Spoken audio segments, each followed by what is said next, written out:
Y'all ready? Yeah, let's go. We are live, Boog. Oh, we are live. Yes, sir.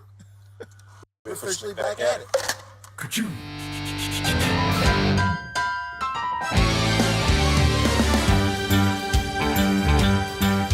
It's a rare condition this day and age to read any good news on the newspaper page.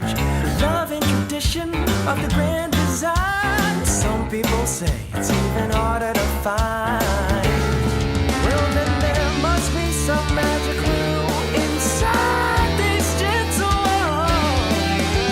'Cause all I see is a tower of dreams. Real love bursting out of every scene. As days go by, it's the bigger love of the family.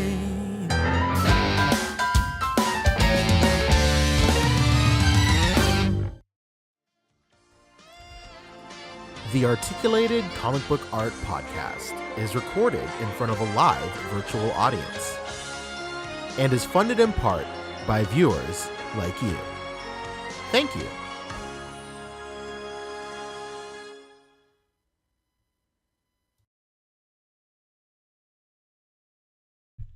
Yes, sir. We're officially back at it.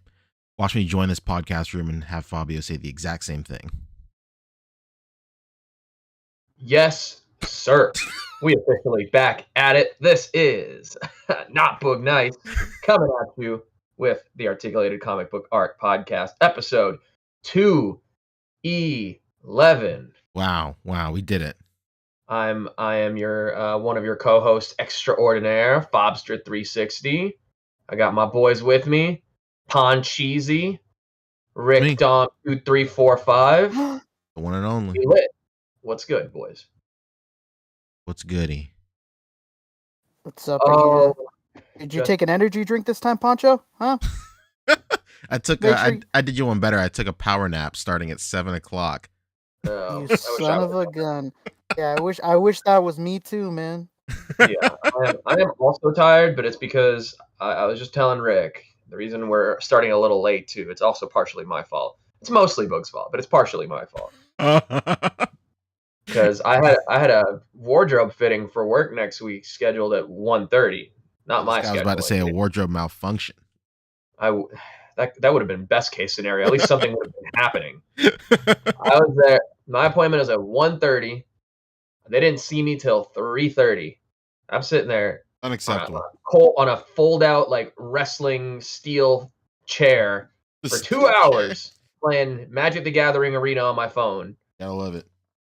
and then I try on 4 outfits, and then I'm done. But now it's rush hour, and I got to drive an hour back. Oh no. Here we are, getting in just under the wire. So yeah, they saw me. I was done by maybe like 4:15, and then with the hour, here I am, rolling in 5:15. But it's good. We lit. It's okay. That's fine. It's good. How was your week? I was telling Rick I'm gonna go grab a little shot of cold brew while y'all talk your weeks or whatever. Let's go. I might get some soju. I bought some soju yesterday. What is soju is really becoming a thing. I saw these enablers drinking. Kyle specifically drinking soju yesterday Oh, word? On the stream? on the stream, right? Oh, And then I know when the wow. enablers all met up in Toronto. There was some soju had as well. Soju's I awesome. don't know. I didn't know that they were drinking soju. I just my sister used to be stationed in Korea. Oh. So she would always drink it, and then I had friends who were stationed in Korea too who would always drink it. And then for my bachelor party, my sister flew down for our wedding, and she brought I don't know, 4 or 5 bottles of soju in a carry-on, and we just drunk it all before the bachelor party. It's pretty great. Oh, it's funny because our dear close and personal friend of this podcast, Todd Rectangular himself, is stationed in Korea, and it's funny because it's the opposite from him. He fucking hated what he was eating over there. What? Not a fan. He what? Hold on. Sorry. You gotta repeat that. What did you say? He doesn't like soju. He doesn't like double fried chicken. What's wrong? He was What was the not a fuck? fan of the food at the time. To be fair, he is he's older than us, so maybe when he was there, fried chicken wasn't at its peak. Maybe I don't know. I don't know. Yeah. I don't know what to say. I Korean don't fried know, chicken man. is some of the I don't think best there's any fried chicken in the defending world. God, one of these days we got to bring you on here and you got to defend your disdain for Korean cuisine. Yeah, Todd, reach out to our PR team. We'll set something up. Our The way we somebody get the PR lady. Where's the PR girl? She'll set it up. Perry Singh in chat is asking what through a soju. long-winded explanation, and then he's gonna say, "No, I got 3 more minutes." Oh no. Perry Singh is asking, "What is soju?" I believe it's short for soul juice, because it really is the essence of life. It's Korean alcohol. It's great. Yeah. If you get a non-flavored version, it literally tastes like nothing, and it goes down practically like water. It's extremely dangerous. I got grapefruit flavored soju the other day, and this is the first time I've ever tasted soju that tasted remotely alcoholic. Something about the grapefruit makes it taste alcoholic. It's pretty crazy. And I was like, did I get the right thing? What the hell? Yeah, this is all soju right here. I love it. Yeah. Well, shout out to Kyle from Super 7 on the Enabler stream last night, who had his girlfriend on the stream to do a live review of soju. Wow. Really good. Shout out to Megan. She loved it. Soju is it's akin to sake, right? Very similar. I would imagine so. I'm no sake's alcohol definitely expert. Stronger, but Japan. Hey, shout out real quick to Lago Figs. He's in the hospital, just had a baby, listening to the A.C.B.A. podcast after wifey gives birth. Shout out to Lago Figs. Let's go, Lago Figs. Shout out to Lago Figs. If you can, bring your son sharing your daughter fall live. Bring the baby on, huh? This is an open Turn invitation. on your camera. Yeah. Turn on your camera. Bring the baby on. Let's see what they got to say about the first 24 hours. Even if you want to wait till the end until we talk pickups. First 24-hour review by Lagos Baby. What's it like? Are you really cold all the time? What's up? Yes. Anything interesting happening to you guys this week? I worked this week, so there's some interesting stuff.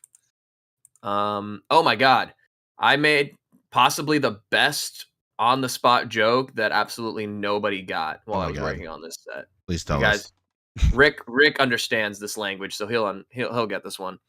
But we were shooting. I think it was a TV show, and it was outside. It was like a lot of like outdoor shots of like in front of this building, and this building had like a flat like reflecting pools. It's like a nice like big corporate building, and then there's like these reflecting pools, and there was just like a bunch of geese. What do you call them? A gaggle? There's like gaggles of geese everywhere who were just who resided in this like reflecting pool area and like the surrounding areas and stuff.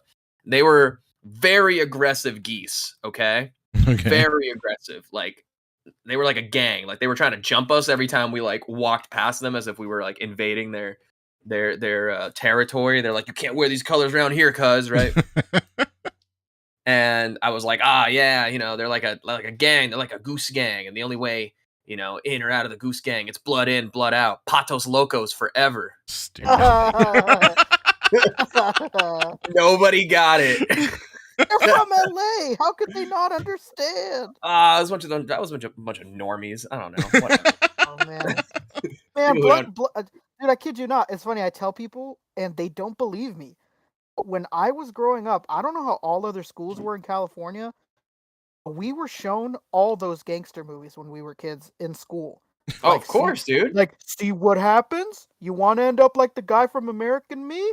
He was just art in prison. Then look at this one, blood in, blood out. This guy became a drug addict. His brother's a cop now, and it's like showed all those to us when I was a kid. And I tell people, and they're like, "You were shown gangster movies in school?" And I'm like, "Yeah, there was like a See What Happens, Little Homeboy." Mm-hmm. Liking The Color Red a little too much. Why don't you sit down and watch this gangster film? I had a class in high school called Student and the Law, where it was just like a couple of like LA County sheriffs would just like teach this class and teach us about like gang culture and like how to spot like gang graffiti, so you know you're in an affiliated area and all that They don't stuff. got better We shit to watched do. a lot of those movies. Yeah, We watched a lot of I think we did watch Blood In, Blood Out. We watched a lot of Stand and Deliver too, because you know those kids are What? involved in gangs. yeah. Oh Whatever. damn, yeah. Yeah. Where the teacher is, stand and deliver. That's classic. Yeah. Or Lou Diamond Phillips is like playing Mexican and he's got a hairnet on the whole time. Oh my god. It's The amount awesome. of times that Lou Diamond Phillips has played Mexican when he has nothing to do with being Latino is crazy. To be fair, it goes the other way now because I've worked on productions that like call for like Native American people and they just get like, you know, dark skinned Mexicans. But yeah, they're like, It's oh, it's what a are we little gonna do? offensive either way. And one Italian dude, me, because of the long hair, which just adds to the shameful history of Italians playing Native Americans in cinema. Oh, Hey, it's yeah, not a lot of people were gonna get that joke. You have to both be like very like you have to have taken student in the law at my high school, apparently. And you gotta understand Spanish. And you gotta get a play on words in Spanish. oh my It's Oh my a very God. very small Venn diagram of people to get that joke. uncultured swine. But that's why we're on the show together, because y'all get me. We are that small Venn diagram. Fucking bet your ass, man. That's right. I want to give a big shout out to somebody in the chat just for his username alone. A fellow named TJJT Feld Rex Psycho Christ Neji Ranger. What an incredible name. I'm surprised that wasn't Whoa. taken. Yeah, he better make sure he locks down the website that goes to that name. Incredible. Hey, you're ignoring the part where I pissed Ben Senin is asking you to show your face on webcam punch. Oh, let's go. Okay. Let's, Come Oh, on, man. what let's about a fire shirt? it up. What about the shirt? What about the shirt? I haven't seen that guy in a long time. I know. You guys Okay. stand up and show your shirts. I believe he did show up did. when you were on my channel with Pac, Yes. He which is sure insane. Did he He ask you all sure to show did. your shirts? Yeah, dude. It's incredible. Hello. Johnny Glass says that's crazy. I'm at NYC. They showed Five Goes West. How else are we supposed to killing it, teach about Bob. the old West? Cultural differences. How would we talk about all those like famous Western robbers and the gold rush when we could talk about Fievel? What about did you guys ever see The Secret of Nim? Of course, yeah, I watched Secret of of Nim. Nim, man. That went unnecessarily hard. That movie's went pretty nuts. This is a crazy, crazy podcast so far. I almost cut my finger off at work. Earlier this week. I'm just You trying to join the Assassin's Creed? a little bit. It's this finger too. Holy shit. Yeah. I was cutting polystyrene, really thin polystyrene, to make these effects right here. I was gonna DM you like, what are those from? They're from me, baby. Whoa! So these are like my old designs for burst aura things, but I just made them little and I made them out of polystyrene. So I use a router, which for those of you who don't know is basically like a drill that's attached to a big like table and machine. Right, it connects to your modem, and that's how you get internet. Absolutely. Service. Sure. So like I'm cutting one of these pieces, right? And I don't have it held down enough, so it comes off the table and it gets caught in the spindle, and I see this happening in slow motion. This happens in the span of like maybe half a second, but like it gets caught in the spindle, and I see it, and I see the piece. This little piece is basically an extreme shuriken star just spin at like 2,700 RPM, just going like zzz, and then it like flies off and it like jams me right in my finger. And I look down at my finger. First of all, it hits my finger, and I verbally, I'm like, oh my god, no. And like my finger is like numb at this point. And maybe like a second or two have passed, and I look at my finger, and it's like covered in blood. I can't see like the tip of my finger. I literally thought I cut it off, because, not because, but ironically, there's a one of my coworkers had not a similar accident, but he cut off a bunch of his fingers in a work related accident with like a table saw, and like. I mean, telling the story right now is kind of fucked up, but he has a really good sense of humor about it, so we'll always bring it up. So like, I'll always bring it up whenever we're talking about fingers or something, and I'll mention my coworker Mike. He's my friend and my coworker. But like, in that moment, all I could think of was all like, it's years of making fun of Mike's fingers finally caught up with me, and now I've lost a fucking finger. But thankfully, nothing crazy happened. Like, it just got like the star went perfectly under my cuticle, and like it just like jammed up almost to my knuckle. It's crazy. And at first I thought like I split my nail too. But no, I just bled for hours and it was fine. Man, so making your little auras is blood in, blood out too. Hey, let's tie them together. Incredible. And I felt even worse because like I was at like, this is a work related injury, and I'm like, I was doing some shit for myself too. This stinks, dude. Like, is this a sign like, I shouldn't be doing it? I'm sorry, guys. I was doing this thing for me. Listen. My internet friends. You don't understand. We're 1/3 of the way through OcTOYber. Yeah, exactly. We had 2/3 left. I got things to do. You don't get it. No, I did not come here planning to be the next Walter Jones and missing the middle finger. That's the Black Ranger, the original Black Ranger, for those who don't know. That's it. Yep, missing finger. I was waiting for Poncho to understand. Oh, true.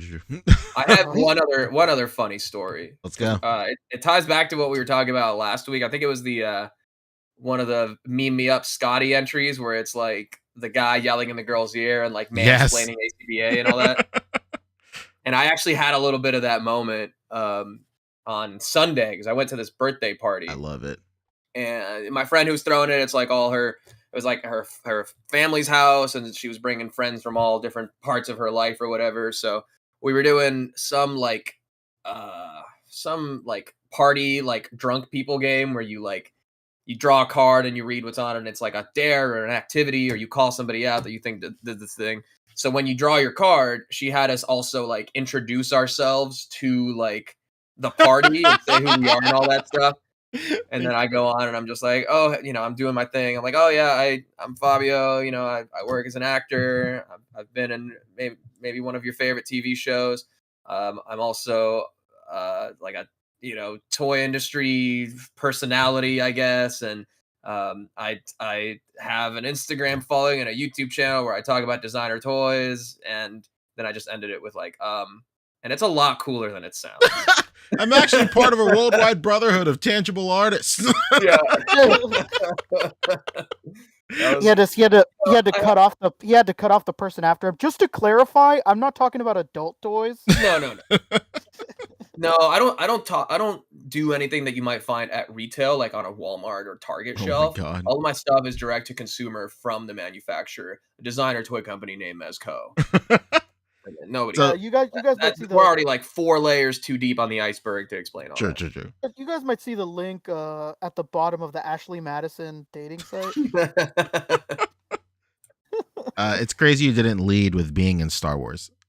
You went straight to toy. I did. I was like, yeah, I've been on Boba Fett or whatever. Yeah, I gave him my credits real quick. Yeah, I've been on Boba Fett. Whatever. Anyway, I'm on this podcast though. So cringy though. Like everybody's there doing that. Like there's one girl who's like, oh, I run social media for the Isley brothers, and then there's another chick that is like a hairstylist for like on set stuff, and then I got to come on and be like, I was on Bobby Fett's book. Bobby Fett. You should have pointed to that girl. You should have pointed to that girl, been like, that girl did my hair many times. Actually, Loki, it was a luau themed party, so I was in a very very nice Hawaiian shirt. Real quick, before It's more we of a get bohemian party shirt, actually. speaking of luau's, I want to tell an extremely out of pocket racist moment that happened to me in the workplace a couple of years ago. Happened to you? Okay, let's go.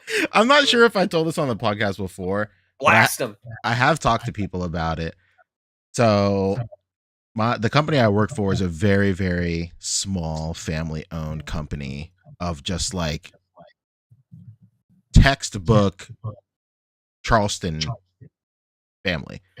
Like Like a Prince paper. a little bit. Family paper. So for a while we were having like these weird themed parties for like no real reason. Heavy office vibes. Literally, like I couldn't believe we were having so many strange parties. But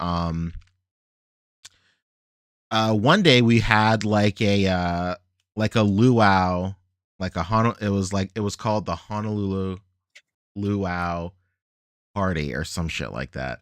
And then everybody had to bring a dish or something. The secretary brought she brought Hawaiian salad, which is completely fabricated. It was like she just made a salad and then put pineapples in it. I was gonna say it's like a Caesar with pineapple or something. Please, for the love of God, tell me. It was. If you tell me somebody didn't bring multiple jugs of Hawaiian punch to that party like a fucking idiot, I'm gonna cry. I would have understood the assignment too well. I would have brought Loco Moco. I'm talking a tub of rice, a bunch of patties to put up on the grill, some nice eggs, and then a homemade gravy, real gravy, like brown gravy. Oh, real gravy. Okay. But the wildest part about it, so the whole company is out of the whole company, it's me, my coworker Nikki. We're the only two Asian people there. She's half Korean and half black. I'm Filipino, and there's one other black dude that works at the company. Everybody else is white. But Nikki and I come in at the same time, and then we also had to dress up. Also, I didn't dress up because I don't work on that side of the building, so like I strategically missed the memo. But everybody's like walking in, everybody's talking about their costumes or whatever. Our culture's not a costume, first of all. But but like everybody had like grass skirts or some shit like that. One night it is. So like Nikki and I walk in, nothing, not like normal clothes, and then somebody says, "These guys don't need a costume at all." I was like, why do I work here? Why the fuck do I work here? Oh no. Unreal. Oh my god. Yeah. You gotta chalk things like that up to just ignorance. It's not necessarily malicious. They're just. Oh, that's true. Yeah, nothing malicious about it. They're just dumb. Like I just work with dumb people. It was the guy that brought the Hawaiian punch and King's Hawaiian rolls.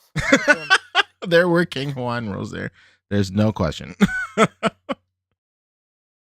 Oh man. Anyway, speaking of that, let's talk OcTOYber. Whoa, shall we?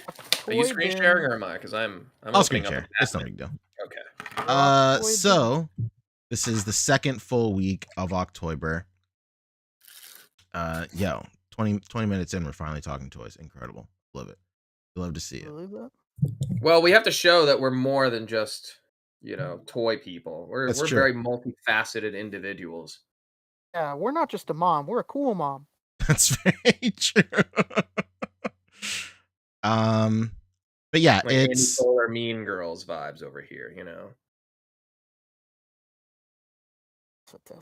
So it is the second week of OcTOYber. There's been a ton of cool entries this week. And let's just get right into them. Let's go. I'm just going to go ahead and set this up. So first up is Mark Stephen Santos with this one right here. This was for Panels Please. There's a lot of really good entries for Panels Please. One of my favorite themes of any OcTOYber. I want to say panels have been a staple in OcTOYber every single year, if I'm not mistaken. You are not. And sorry, I'm just typing this stuff. But this was really great. Really good flow of storytelling right here. Has like this mid shot right here where they're fighting, and then he has the close up of the tail and then the follow through of him slamming him on the ground. It's really nice storytelling. Plus the photos are really nicely taken. The colors pop, and then he went the extra mile with the edge of the border not just being white. It's just it looks like it's just a blown up, blurred out picture of this, but it's a nice color scheme for sure. So he definitely killed it with this one. Shout out to Mark, the man, the myth. Let's go. It's been featured a couple of times. Killing it, man. Next up, Harold Ruiz. I'm so sorry, Harold. Well, more commonly known as Figure Mania Show. Ruiz. Oh, there you go. He always kills it with Godzilla shots, so it's no question that he definitely showed out for this one too. This was for Scales Don't Lie. This was your suggestion, right, Rick? Scales Don't Lie? I think that was me. Hell yeah, baby. Great theme, meant to display multi-scale display setups and whatnot. Although some people did take it literally, I think I have a couple here that do take it literally, which is always a really great. I don't want to say happy accident because it's not really an accident, but like it's always a great interpretation whenever people take the themes literally. So did they show like a UFC weigh-in or something? Could you imagine? But he did really well on here. He the ship, obviously, these helicopters in the background, and of course, he's this giant Godzilla. Harold has quite the collection of like huge Godzilla statues. It's unbelievable. So definitely check out his Instagram page, Figure Mania Show, as well as the previous fellow as well. And he killed it, man. Did a great job with this. Christian Espinoza right here. This was for Panels Please as well. Super simple shot right here. Just 3 cutouts, but they're placed really well. And his decision to go just black and white really helps sell the photo as well. And then he has like some polyester in the background that works really well as smoke. He killed it. This was so good. If there's one suggestion I would have, it's to maybe what do you call it? It's to maybe change the positioning of this cutout right here because it's a little darker on this bottom corner. But that's just nitpicking at this point. But he killed it, man. This was super great. Hell yeah. And big shout out to Bo Biggs, just donated $20. Thank you so much, man. Oh, Big, my dude. Thank Bo you. Biggs in the mix, baby. Killing it. Bo Bigley. Here we go. Gary Garzon in the mix. This was for Panels Please as well, I think. Yeah, it sure was. Gary Garzon, very well known in the community. I think I've said it. I'm pretty sure I've said it on the podcast. I know I've said it on my channel before. Above and beyond, one of the best posers like of the modern era. There's no question about it. Very dynamic posing. He always kills it when it comes to this stuff. And he's one of the guys that does some of my favorite panel work where figures pop out of the panels as well. Yeah, that's super clean. All the posing is good, but yeah, that's the 4th panel, I guess, on the right with Batman kicking Superman. Mm-hmm. Oof, that is crunchy. Killing it. I know that soft goods cape is speaking to you, baby. That's some Jollibee crispy fried chicken right there. Chicken Joy, baby. Chicken Joy. Chicken Joy bucket of crispy posing right there. But yeah, man, Gary killed it. As always, no question about it. Next up is Rexman Chua. This was for Scales Don't Lie as well, taking it quite literally. Just somebody freaking out about the scale lying. It was great. This was the first shot I saw of the day where they took the theme literally, and it was really funny. So I just wanted to go ahead. Scales don't lie, and they spelled disaster for you at sacrifice. At sacrifice. Shout out to Big Papa Pump, man. Let's go. This is Aaron Scott. This was A.A. Ron, friend of the show. He's been a guest a couple of years ago. And he killed it, dude. This was for Scales Don't Lie as well. Multiple puns happening here. Of course, Shenron has scales. You get it? Oh, he's a dragon. And he did really nice multi-scale displaying right here with these buildings, and it's just a really well framed photo. It's very nice, and then the lighting is really good too. I love it. It's super clean. I was about to say, you better give that a like, brother. That's it. Of course, I got to do it. I think you missed the boo pick too. No, I got it. I went back and I double checked. Oh, okay. Casey, Right. Kal-El Evans, no stranger Casey around Kal-El. being featured on the podcast for sure. No, this is Scales cool. Don't Lie I like as that well. city. These are the 3 3/4 inch Sentinels. I mean, they're not themselves 3 3/4 inches tall, but they're for the Marvel 375 Legends. Absolutely. Yeah, this was very, very well done. This was such a good setup right here. You can check out a seaside right here. Just utilizing the entire table. Incredible. Look how many lights he has. Unreal. This guy went into the lasers on their eyes too. You see some what? Some lasers pointing. Laser pointers on their eyes, or is that just that red light behind them? I think it's just a red light. Maybe? Okay. Yes, just a red light.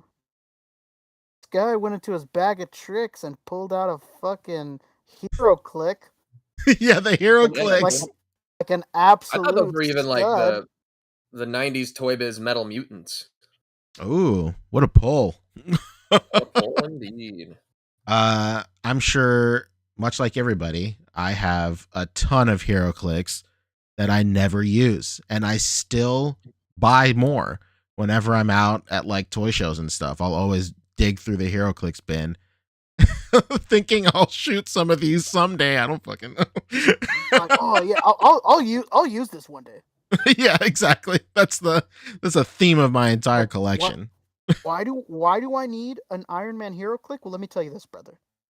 Let's say a few years from now, it's a HasLab Thing Fang Foom. That's it. I'm gonna want this hero click. Of course. What say you? Of course I need this. If they ever make Galactus, I'm gonna want the entire Fantastic Four in hero clicks. But yeah, man, Casey killed it right here. Not only is it a great setup, the lighting is on point. Everything about this slaps. It's really, really great. Fantastic. Slaps. Cool word. Stupid. Another one right here. Wait. Another Scales Don't Lie in the mix. Did you give it the podcast feature bump? I did. Are you guys out seeing this? What's going on? I'm watching the screen. I didn't see it. I think it's just a little bit delayed because I'm not seeing your stream. Okay, I'm watching okay. the actual Okay. podcast stream on YouTube. That makes sense. There we go. Alex Chan right here again. Scales Don't Lie. He killed it, man. Very, very funny. Just really nice, simple panel work. You don't really need a lot of different panels to tell a really great story. This is just setup, punchline, and then reaction right here. Really good. Really, really good. You could even argue that he didn't even need this middle panel right here, but it helps sell him like looking over at him and then him getting scared. So it's very, very nice. And that's a good use of like the different expressions too. Absolutely. That's it's always great whenever you can switch out expressions between panels. Absolutely. Fantastic. Another panels, please, right here. This is from Austin Walkmeyer. We've featured his stuff before as well. I'm pretty sure Austin has done every single day for every single OcTOYber, like every year. So huge shout out to Austin, man. Way to grind it out for sure. This one was really, really funny.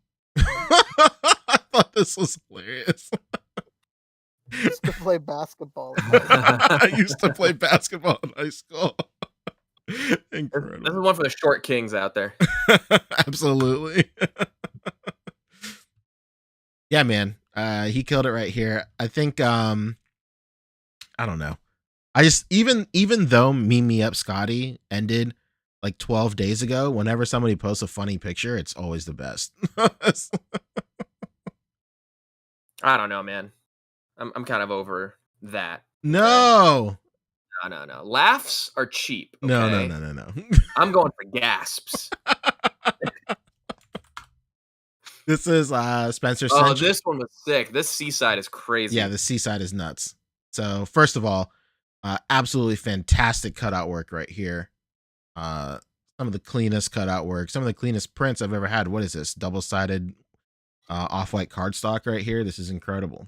Such a good cutout. But get the Seaside, man. Like white coloring.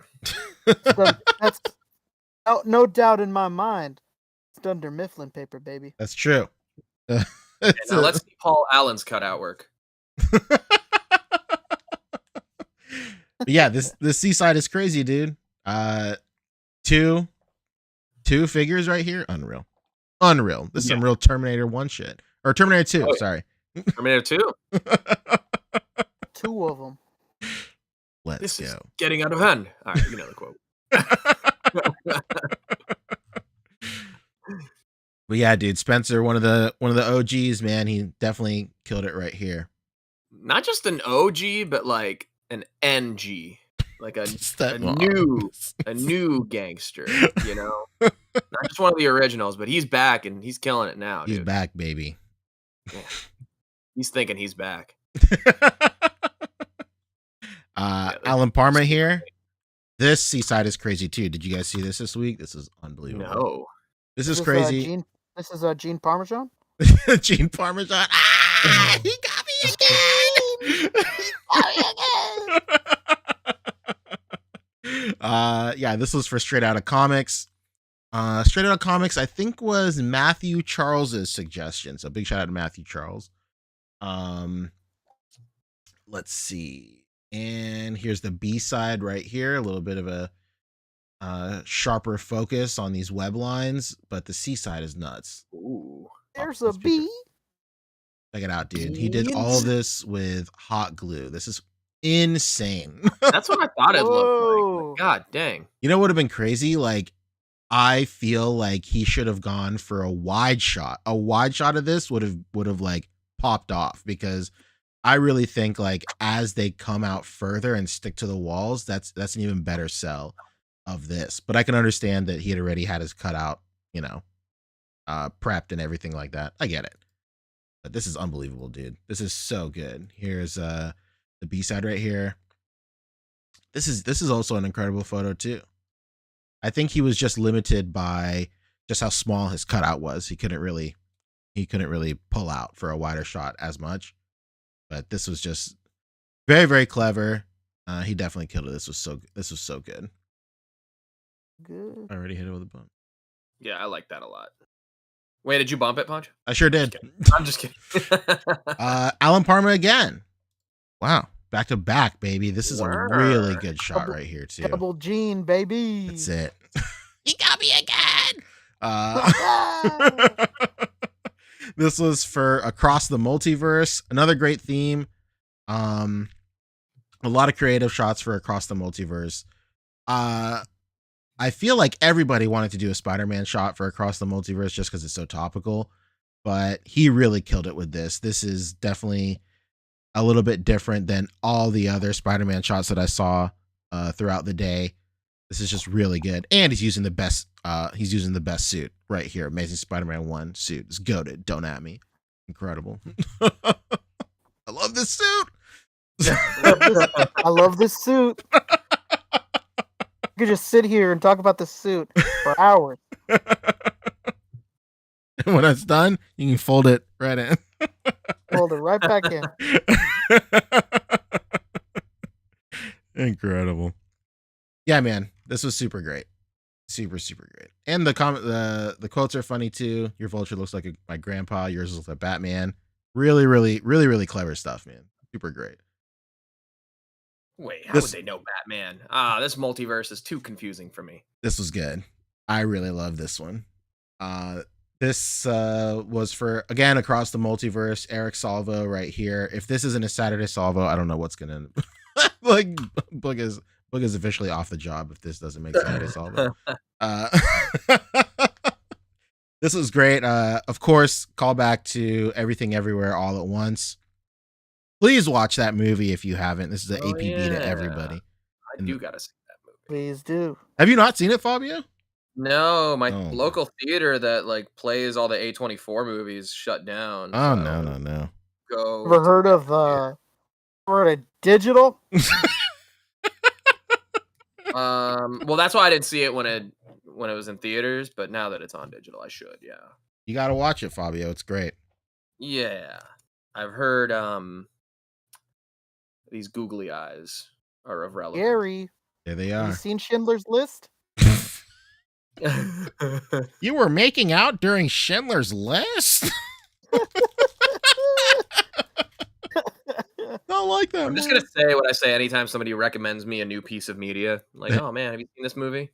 Like, no thanks. I've already seen a movie. I've already seen one. Thank you though. Oh man, you should check out this game. It just came out. It's so good. I'm like, no thanks. I already play a video game. Yeah, I play games. Okay. But this was great. Obviously, not much to it. I'm trying to find the seaside. Here it is. How'd he do it? There's no way it's that simple. Oh, it is.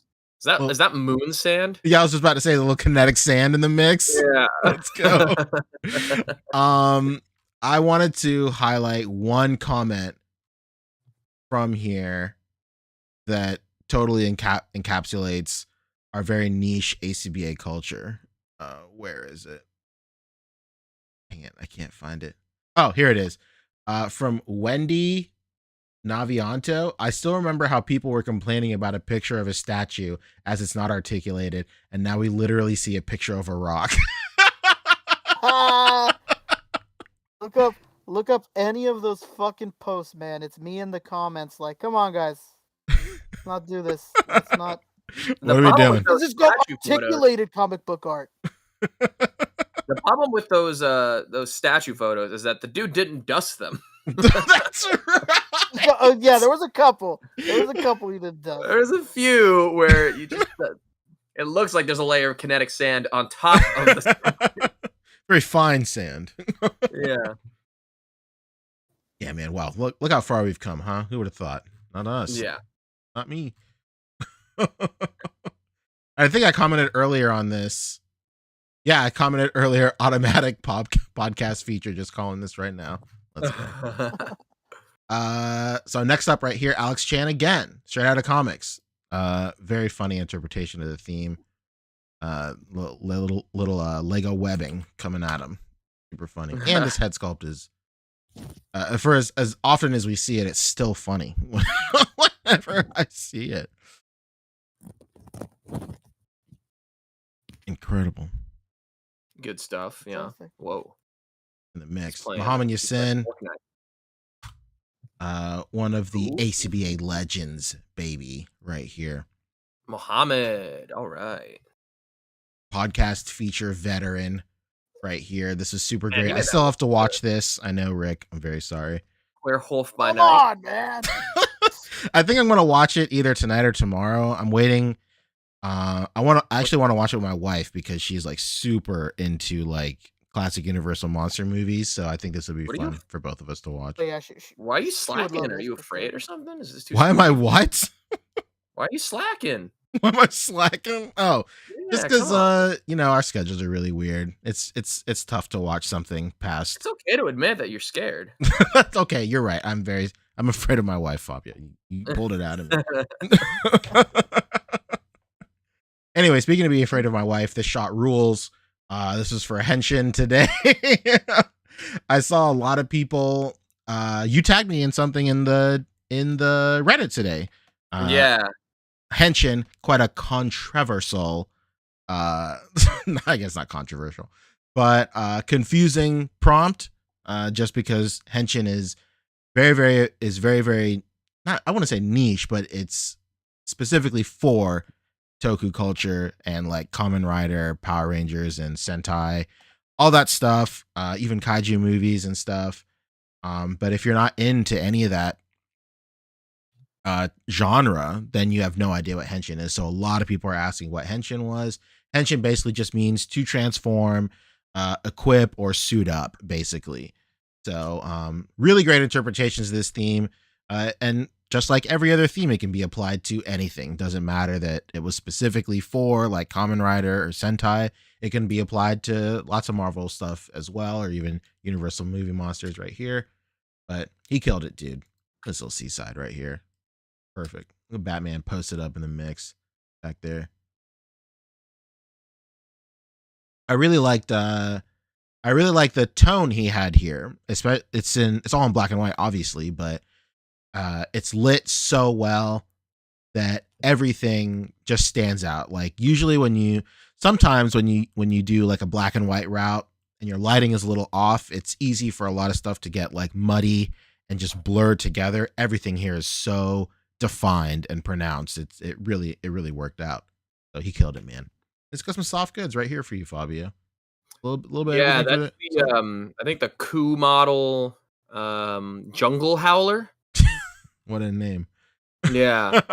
Well, I actually ordered one of these and they sent me the wrong one. They sent me the snow one. Oh no. Did you ever get that resolved or no? I had to return it because they had this is the Snow Howler. Okay. But yeah, I ordered this is yours. Maybe it was. Maybe he got the one I returned because they had already run out of stock of the Jungle Howler. Oh no. I was like, all right, then yeah, just give me a refund. Oh, that's a bummer. Yeah, no, because it's also because they had sent me the standard edition and I had ordered a deluxe. You guys are trying to nickel and dime you, dude. I don't know, man. That's a $30 difference, brother. What's going on? Yeah, I mean, if it was the wrong color, but I still got the deluxe, and that's another thing. But because both things were wrong, I was like, no, I'm gonna send it back, or at least get the right one. And they had already run out of it, so I'm like, all right, never mind. If it's not a deluxe, I send it back. 2-pack instead. Before we move on, did you get your Shadowmere Headless Horseman? I did get it. I just got my delivery notice, so I should have it by like Monday. Oh, very nice. Yeah. I got mine yesterday. It showed up. Or day before. I took it out of the box. Looks incredible. He doesn't look as goofy as I thought he would with the open mouth. So I'm pleased. But I haven't like actually opened him yet. He's humongous, bro. This horse is huge. I can't believe it. All right, last but not least, Alex Garcia in the mix for Straight Outta Comics. Had to end it on this note, man. This Agar. Really, really great, dude. This was that's as great. the kids say, crispy. Yeah, that's not the Return of the King. Which Superman is that? It's definitely a custom. It's a custom, my friend. Return of the King is he's not returned quite just yet. No. On that pure limbo. But yeah, dude, he absolutely killed this. It's so good. Does he have a C side? Oh, he has a little V side. Look at him go. Beautiful. Super simple, dude. Couple of figures. Look how he hid that stand too. Masterful shit. Look at this, baby. Oh, damn. That looks good. That's the classic gradient backdrop. Yep. Very, very classic. He killed it, dude. This was really, really great. Somebody called this head sculpt the Kanye West head sculpt. Can't unsee it now. Just filled with anti-Semitism. Let me see what does it say on the back of his jacket? Does it say White Lives Matter? Let's go to the V side. We got to check this out. Yeah. let's address the V side right here. Nothing on the back of the jacket, unfortunately. Nothing on the back. Okay. I don't know, man. Win this round, Yeezy. Oh man, incredible. Maybe if Dondo was better, he would have gotten away with it. So that does it for our OcTOYber segment. We'll do OcTOYber next week as well, obviously. But yeah, man, I've been doing OcTOYber as well every single day. It's crazy. That is actually very impressive. Oh, thanks. See, I had really meant to, and then work started picking up, and then you get behind a few days, and all of a sudden we're 2 weeks behind. Yeah, So, it's rough. It's hard. But of course, big shout out to everybody who's doing it every single day as well, and a huge shout out to everybody who's even just doing one day or something like that. Just as long as you're putting out a shot, that's all we can really ask for. And we've seen a lot of really great work so far, and we're barely even halfway through, or we're about to be back. We're about to be halfway through. I don't know if you saw it, but in that same, not in like the same reply, but in that same post on Reddit that I had tagged you in earlier, Mhm.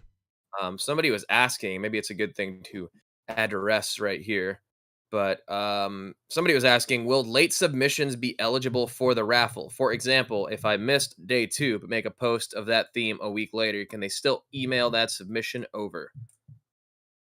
Here's the official answer. No. Okay. But here's the in between. Here's the in between the lines answer. As long as you email your submissions one at a time, hey, who's to say maybe I'm thumbing through the submissions, at the end of the month, I can't tell if it was late. I'm just sitting here, searching through stuff. As long as you email your stuff, it's great. But no, don't be late, for the love of God. Please don't be late. just post post the day of. If you can't make it, it's okay. You can post on social media for fun, but you just might not get entered to a raffle. But it'll just be for funsies. Just for funsies. The most important thing is just make sure your email submissions are on point. The subject should have the date and the name of the theme, and then the body of the email should have your Instagram handle and the photo. As long as it's like that and it's submitted one at a time, then that's great. That just makes my life way easier.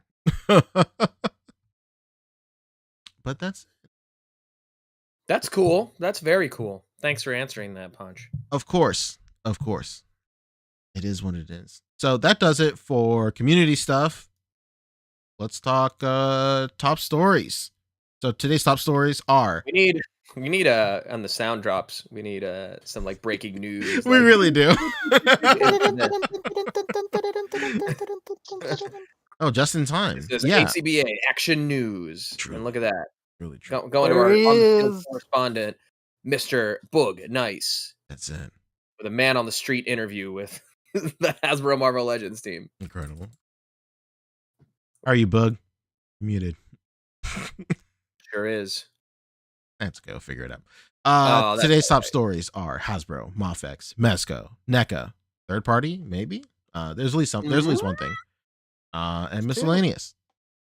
But let's talk Mezco, baby. Since why? Because Boog's here now. Come on. Oh no, he's muted. I don't want to. He's just getting settled. Who knows? What's good with Mezco? What isn't good with Mezco right now? No. I just got. Well, it arrived today, but I did just get my Caped Crusader Batman. Whoa, how is it? It's great. It's, the same as the blue one, but in black. Now with hat. Yeah. And yeah, he's cool. I dig him. I like this. This might be like my go-to standard Batman. That's basically it. Oh. You heard it here first. That's basically it. That's the official review. It. No, I really like it. They did just also send we're not talking about like pickups or whatever, but there's stuff shipping out. Some charge notifications that went out earlier this week. The charge notification was like 2 weeks ago. It started shipping out I guess earlier this week, late last week for some people. And then we got some charge notifications for the Black Skull Death Brokers and the Atticus Doom Magical Male Enhancement Kit. Excuse me? What? You heard me. Are we enhancing?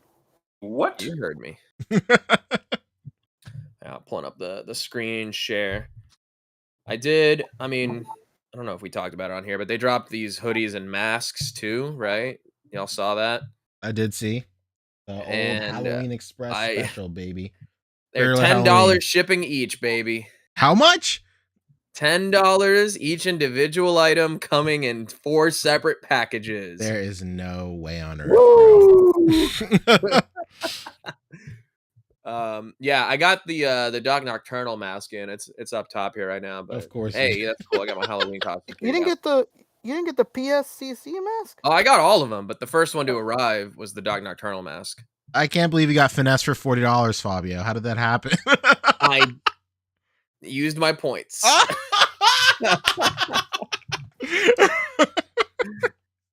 So I was able to get the masks basically. It was like $3.20 that I paid for the masks. Oh, that's all true. said and done. Okay.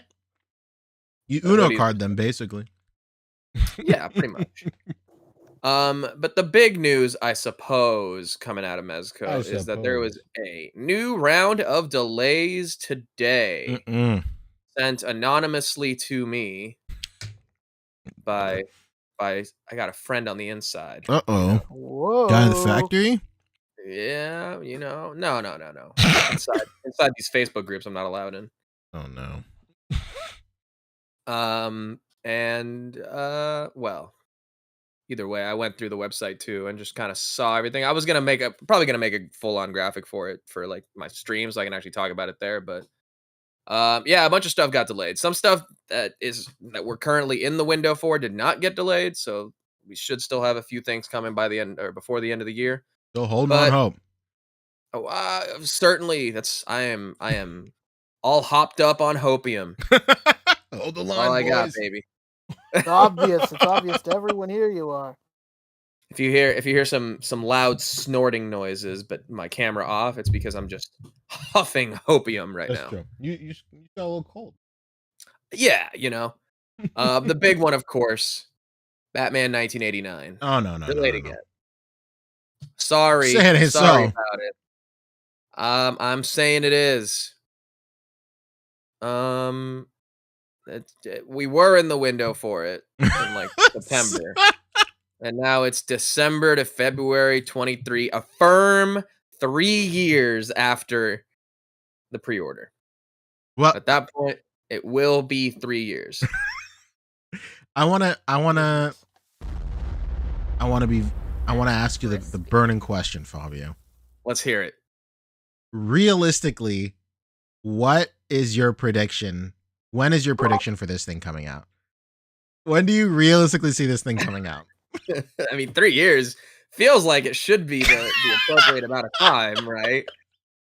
I can't make any predictions because I really I don't have any informed, I don't have any information on the inside to know as to whether or not what's working or what isn't or what's going on. So it's just like, what are your true and honest thoughts? Like, do you think it's a situation with WB just holding it until Flashpoint comes out? I've seen that theory floating around a lot, and it does make sense from a marketing standpoint. well, it would have made sense to have it out when Batgirl came out, but that's not anymore. That's true. But I This shit mean, ain't coming out. Yeah, that's a trick question. It's not. it's the typical things that I would assume, and like just from what we've heard from other companies as far as how their delays go. Like Brian Flynn was talking about it with Super 7, where because China is still like locked down and they can't get like, a member of the company to go there and actually like stay there for like 2 weeks or whatever. Yeah, do a spot check or And something. they do day-to-day updates and all that stuff. Everything has to be sent through pictures or has to be sent, like the sample has to be sent from China to, let's say, Super 7 or whatever company. I'm sure all of them operate this way. And then Mezco with so many more things that can possibly go wrong, or that, with more elements to the figure than just the plastic and the articulation. Now you got suits, you got soft goods, you got a metal armature on this guy. Everything that like needs to have a change modified has to go through like a period of transit to get to the manufacturer, from the factory to the company. The company makes their changes, has to send it back. That's already like 2 weeks right there. So for any little change, sending things back and forth across the world, that all takes time. And because we know that Mez just, takes his time to get these things right, this could just be one of those that, I mean, I'm of the belief now too, and it makes sense that like just because of how long it's taken, no matter how good it comes out, people are still gonna like be upset about it. Oh yeah, there's no question. This is not going to be a win. Anybody? So you saying that? You saying people not already upset about it? No, people are upset for sure. But they're upset already. But I'm saying is because no matter how good the actual figure is, it'll never, live up to the 3 years of expectations. Yeah. The good will never outweigh the bad with this, right? Yeah, here. no. It will never live up to expectations. Nesco is about to not have any licensed product at all, and it's going to be all Gomez all the time. I just got a Batman today, bro. Oh well, yesterday's promises are not today's. Well, that's not just Mezco saying that. That's the Hasbro Legends brand team as well. Like yesterday's prices are not today's prices. I would say exactly. I would say at this, if it wasn't for the NDR, I think this would have just been canceled by now. To be quite honest, like I think that the fact that they have NDRs on a lot of their stuff keeps them from canceling it because then they have to just pay it all back. It's just easier for them to hold on to it and just say it's delayed. That's my opinion for sure. And it makes more fiscal sense from a company standpoint. Like, why would you just give money away? You could just, you just wrap it up as like, there's just problems in development. We just need more time. But they're not even saying that. So I mean, I don't know. It is what it is. We've had this conversation. They're not saying anything, which is of course another big problem. We just don't know. We never hear directly. So the fact that they're not saying anything, the fact that they're not saying anything at all and haven't said anything about anything is unacceptable. At this particular point, you got to stop giving them passes. The fact that they can't even come out and like have a press release or say anything, send an email, nothing, like it's actually kind of disrespectful at this point. Well, they have sent emails, have they not? Has there been some sort of update for the Batman, like maybe a couple of months ago? Not on this specifically, no. Okay, all right. The update is that the shit's getting pushed back. That's all you ever hear. You don't have any direct communication, and that's not directly from them either. Oh. Fascinating. And I mean, the worst part is even at these cons, even when they're at the cons, even when you can catch them there, there's no answer from them. No, I mean, even at SDCC, all the placards had no dates on them. Why should they? Yeah. It's not like they have our money. The biggest delay that I'm annoyed with at this point, actually, is there ain't no way. There's no way. Well, it's not Batman. Come on, Fabio. It has to be Batman because of its length, but this one got like the biggest pushback from its window because we were in the window for it for like I think September, October. Like it was due to come out like imminently, and this got pushed all the way back to April to June 2023. Damn. And this is officially like the farthest out pre-order of anything that they have up now, even past the Gob Daddy over here. And you know what's even Everlasting stranger is that, like, yeah, that was March. About that Leatherface is that am I tripping or aren't a lot of his clothes looking very Union Gomez-ish? The shirt, I would say, yeah, for sure. I mean, it's a different shirt, but it's still a print stripe work shirt. Yeah. But, you can say that with the apron and the suit jacket. It's a different body, and we know from SDCC as well that they updated this to give it double jointed elbows, so maybe that's what's holding back the production. Come on, Fabio. I don't know, man. Stop it. I can't wait to transfer the same energy to you, Boog, in like about 30 minutes. Yeah, I'm allowed to speculate.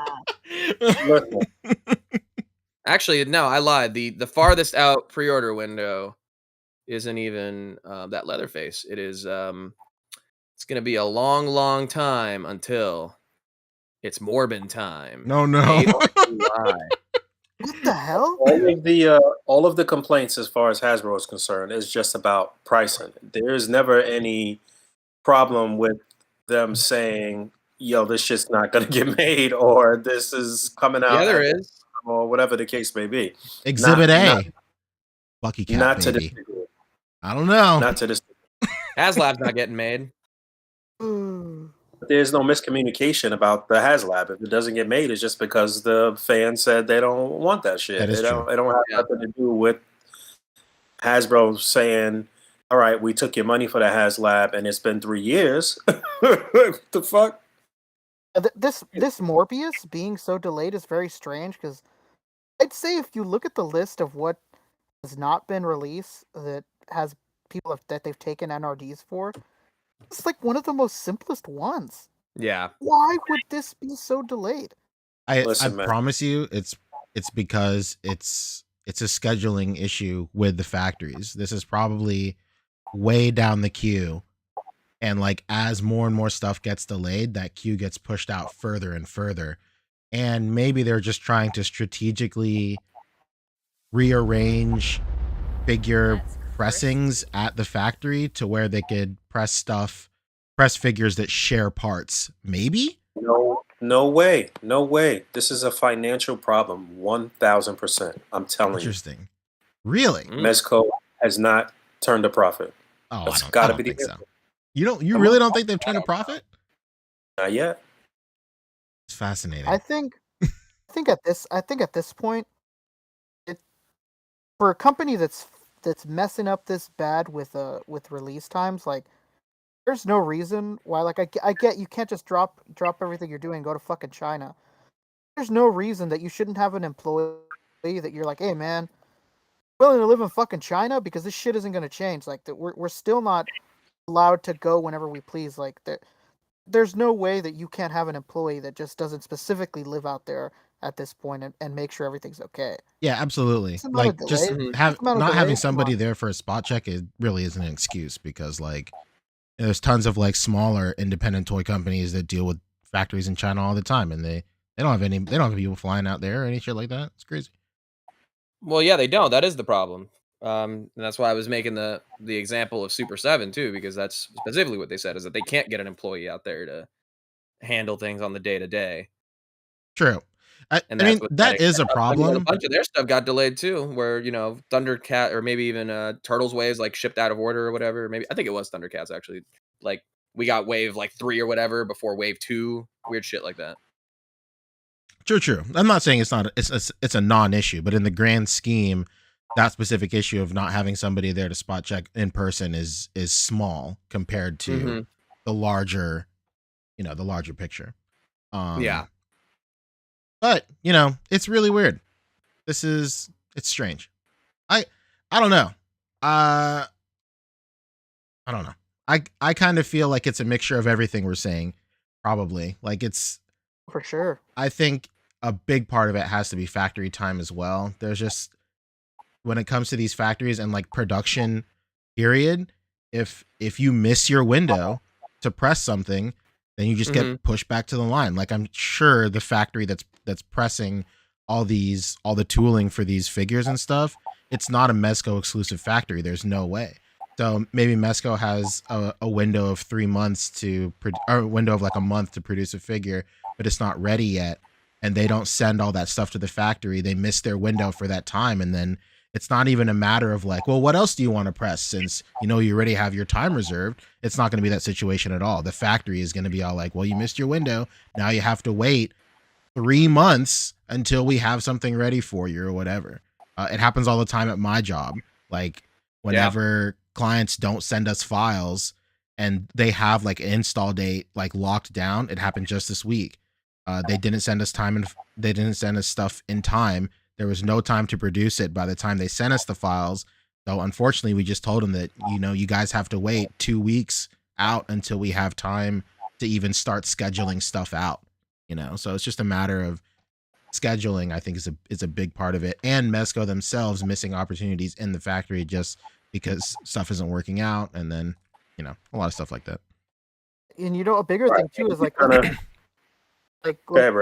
what Fabio has on screen right now. This is a perfect example of like another thing that they do wrong. Death Dealer, it's scheduled for October to November, right? If like at the end of October or at the beginning of November, we find out that this thing fucking changes to May, June, that's absurd. It's already October. Yeah. If this is going to be delayed, updated until recently. This one, like well into September, still said June. Exactly. That's honestly even a bigger issue for me. Is that like you're giving fans hope that 100% aren't gonna be fulfilled. Why does something that releases in September and October still not have an update and then just randomly gets updated to like 8 months in the future? Like that makes no sense. You that far ahead in the future that you're scheduling it now to be released, like why wouldn't you let people know or update it sooner? Like let's say the Death Dealer gets delayed later on. Like why wasn't that put up today? Like they don't know today that this isn't going to get made until July. Like you know what I'm saying? Like stuff Yeah. like that is frustrating. Yeah. Again, it's that hopium, baby. I was like, oh, we're still in the window for Death Dealer. We might see it maybe when they finish shipping out this Batman and the Death Brokers that are shipping out soon, and the magical enhancement. Where did Batman ship from? Because how the hell did you get it first? It shipped from Washington. I see. That makes sense. Washington. Mm-hmm. So yeah, a bunch of stuff did get delayed, but then you always got to look at the stuff that didn't, and hold out hope a little bit. I ordered the Batman for Danny. It said that it shipped, but I didn't even bother checking the tracking. I'd love to see it. The Aliens did not get updated. They're still October, December. Still a few things on the docket, but hey, could be anything. The Batman is the same as the one from the Two-Face pack, right? Just different color. Yep. Right. Yeah, we talked about it. It's this guy. He's cool and cute. Still got that giant ass chin. Mm-hmm. It is. Crimson chin, baby. But yeah, I don't know, man. This is totally unacceptable. The lack of communication is wow to me at this particular point. Like you gotta say something. Like there's gotta be something. You gotta they really do. Some liaison between, us consumers and the company, like to say anything. Give me a fucking excuse. I think the biggest thing is the thing that makes it hurt the most is because they used to do it and now they don't do it anymore.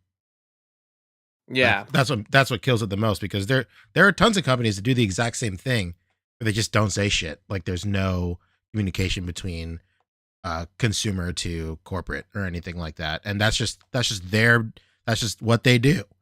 It's just been that way forever. But the fact that Mezco used, or at least tried before for a couple of years, to be at the same level as like a Hasbro or people like that are very in tune in their community, and then just suddenly like cold turkey stopped, that's what kills it the most, because we had a taste of what it could be for a while, and then now they're just like no. Well, just the thrill of just a taste is worth the pain. Taste of the glory. That's a Dio lyric, but you know what I'm saying. Incredible. Scott Fabio's abused, man. Well, apparently, speaking of circles and rings, dragons and kings, apparently I have a realm to protect over here. Yes, you do. According to, I don't vibe with that statement. I don't feel like I have to defend anything. Oh no, you're gonna let it speak for itself? It's a death sentence, Fabio. You gotta. Well, I'm not a company liaison. I'm not someone who posts about having Mez on caller ID, so I'm not anywhere near being that person. I just do things because I enjoy the brand and I like talking about it, but I'm not trying to protect anything. I don't feel like I gotta defend my collecting habits. I talk about them, but it's just I hope nobody's out here like maliciously trying to convince me to dislike a company, because I would never do that to someone else, and that's a terrible thing to do. Oh no, and the whole defending the realm thing, I think that's just our little thing on the show, our little funny. I know. Us, right? All right. Well, yeah, that came from. I think that came from your appearance on Unboxing Thursdays, Punch. Did it? No, Boog said it. No? Boog said it first. No? Okay, maybe it did. Okay, Boog said it first. Maybe it just came up there again. Yeah, for sure. We according to some of the fans and viewers and stuff out there, we are chills for our perspective, things that we really like. So I mean, I'm a self-admitted Mez cuck. I'm not pretending either, You've even got the language, man. So I know, bro. I'm happy to just sit in the corner while Mezco fucks my wallet. Yeah, Yep. brother. And just Squad. absurd. Strange and unusual. Analyses are peak level, bro. Hey, you know. I will say we had a Webster's dictionary type conversation a couple of weeks ago in the Discord about about like calling people shills and stuff like that. Listen, it's hilarious to call people shills. Let's not get it twisted. The shit is funny as fuck. Mhm. But like realistically, we're closer to white knighting than shills, I would say. Totally. Yeah. How can she slap? But 100%. it is what it is, man. Like Boog said, we all have our realms to protect. It's okay. I'm out here trying to find a fucking New York Comic Con Broly. I don't even care if I have to overpay. Yeah. And I don't mind too much because I get a dopamine drip feed when an occasional figure hits my hands, and I'm like, oh, this is really sick. It is. I got him in the classic Marvel Legends pose. Yes. Hey, that's cool. Well, speaking of Marvel Legends, let's talk Hasbro, baby. Boog, you had a conversation with the boys at Hasbro. Tell us how that went. I sure did. I hope I'm not echoing. I don't know. Sometimes I say I'm echoing, and then I'll listen to like a segment of the show back, and the audio is totally fine. You're good. I don't understand. Yeah. So sometimes I wonder if the echo is just something that we hear. Yeah. But yes, so New York Comic Con was this past week. We did talk about Comic Con on Friday. Friday, I got to actually have my official interview with the boys, set up through the new PR people. So I got there a little early and met the I don't want to say the lady. I want to get her name right. I'm sorry, but whatever. I met her, and we chopped it up for a good 15 minutes before the interview. And at some point, the crew had came up, and we greeted each other. And she was like, "Oh, you know them?" I'm like, "Oh yeah, we done did this this tango quite a few times already." And I'm a she was regular like, here. basically, Yeah. Like, who are you? And so I assured her that I knew the ropes and that I wouldn't say anything wild or get her in trouble. And that was that. And I got to get a little bit more than the 15 minutes that I was promised. I definitely went over my time a little bit. That seemed to be a funny point in the video that everybody thought was really hilarious. You see E. Rivera's post? Yes, that was very funny. That was very, very funny. Shout out to E. Rivera. Yeah, that made me laugh out loud, literally. So yeah, it was. Oh my god! Top 3 tier, minutes. top You really went up to that lady and said, "Hey, freak show!" fucking wild.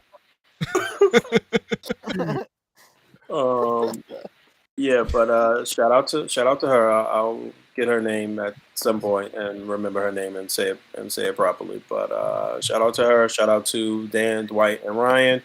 All three of them were there because the day before Dan hadn't arrived yet. But yeah, I got to talk with them, and pretty much the entire official interview was about the HasLab for the most part. I tried to ask as many questions as humanly possible. I try to ask as many questions, try to reiterate what people in the community were saying and some of their concerns and the things that they were voicing. And I think it went pretty well. And I think that these guys were pretty open. I think they were pretty transparent. I saw some comments saying that they thought that Ryan was a little like on the offensive or whatever, but I don't know. I just felt like they were passionate about it and that they really want this shit to get made. And I feel like that came through in their responses. I thought they were pretty honest for the most part. And I thought they were honest. I don't think they were lying about anything. May not have been the answers that everybody wanted, but I think they were. I think this was one of their most vulnerable moments in history, in the history of me getting to chop it up with them. I think they really kind of like, let it all hang out a bit. What was you gonna say, P? I was gonna say I don't think they were dishonest. I agree with you. I don't think they were lying or dishonest or anything. But I commented this on your video as well. Like watching this interview, specifically this interview, really puts into perspective why these guys hold their positions and why they are the three main marketing heads for Hasbro, because they are extremely skilled in marketing speech. Like extremely skilled in taking a negative and spinning it into a positive. Like a lot of your questions were very, very hard hitting and very like I don't want to say aggressive, but they were I don't want to say aggressive at all because they were not. They were just very like tough. To the point and tough questions, exactly. Firm but fair. But the way that they were able to pivot your question to the point of not even answering it, but still like ending that section on a positive note with an answer that was not an answer to your question at all, really speaks to how well these guys are at their jobs. Like specific. I will say. Oh, go ahead. Just to kind of piggyback on what you're saying, I felt like in the very like the first like 3 or 4 minutes that they were running a play. Like, you know what I mean? Like it was almost like it was like a 3-man weave. Like, you know what I'm saying? Like it was they had a strategy put together. And this was not for transparency, this was not one of the times where I had to submit my questions beforehand. So they had no clue what I was going to say. It was no, script. Sure. In that regard. So they definitely were on their A game as far as playing off of the questions and maybe being a little evasive, but not really, because I have follow-ups, True. I will say Blake Quammen is asking right now, like, what questions did the big three not answer? Like, I'm specifically referring to when you asked about, is the price worth it? Now, before I get to that, like, to piggyback what you said, like, they were by the time you interviewed them, I can only imagine that they've been answering the same question 100 different ways the entire time they were on the show floor, because I'm sure everybody was asking the exact same question. So by the time your interview surfaced, like they were already like a well-oiled machine in terms of answering these questions. They were probably bouncing off each other and stuff, so they had it down to a science. But I will say, when it came to when you asked, do you think the price is worth it, that question to me, the answer to that question stood out to me the most, because they said it's a matter of, is it worth it to you? Which is perfect marketing speech and perfect code for it is expensive, dude. Because if it wasn't expensive, they would have just said, or if it was not worth it, they would have just said, no, it's not worth it, or yes, it is expensive. But the fact that he answered like that is like very classic. He's like very classically trained at his job for sure. And it was the perfect answer for that kind of potentially bad question, because obviously, if you're representing a brand and somebody asks, yo, is your toy too expensive? You never want to say, oh, yes. Oh, for sure, it's too expensive. There's no way. But he was able to spin it in a positive way that kind of now it's up to the viewer to answer their own question. Like, I also get the pivot that they did for that question too, because I could tell that, from the way you were asking the question, you kind of wanted them to itemize, break down where the individual cost of everything comes from to arrive at that price point. And they found a really good way to pivot it towards like, well, is it worth it to you? What you guys are not mentioning is that they did turn it around on me, or Dwight did, because remember, he put me on a spot and asked how do I feel about it now that I see it in person?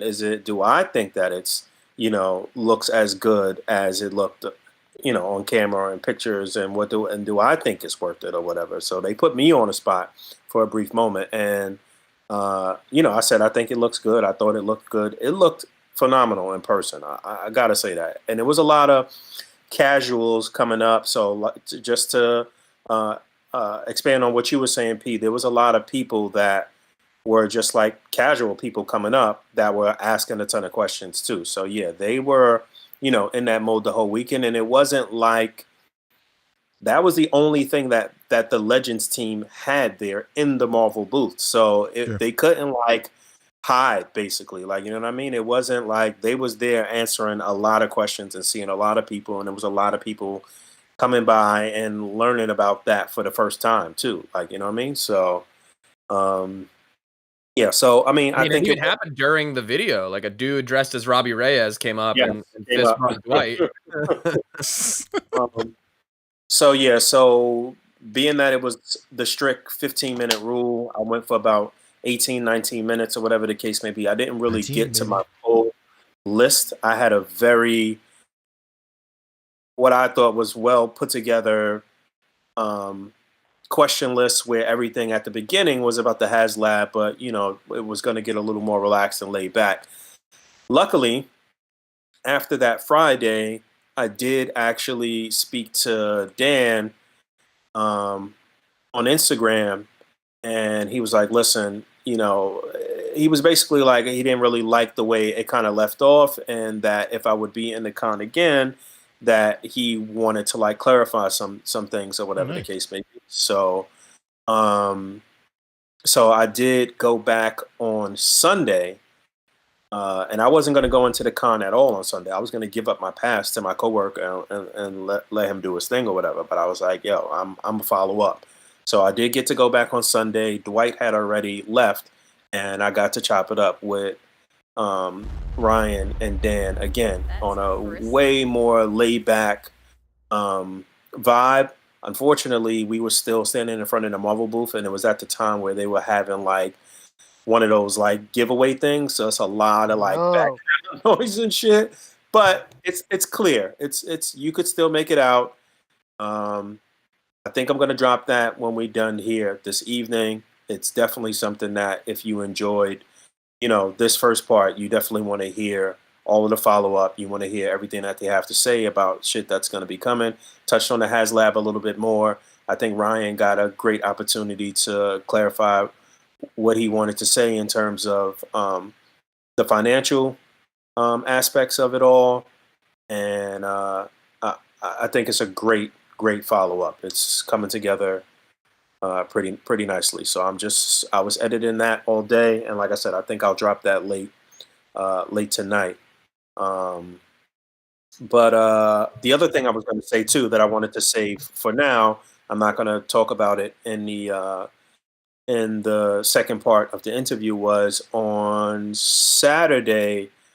I bumped into Jesse Falcon at the Marvel booth, and we chopped it up for a few minutes.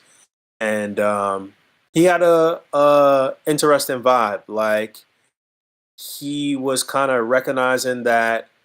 Well, he said to me, "Listen, I understand that this shit is not like a classic character. Robbie Reyes doesn't really have the name recognition or like the nostalgia effect. So it is what it is. If this doesn't work out, then we'll recalibrate and we'll try something else. We're not going to give up on trying to bring you guys vehicles. We'll figure out something.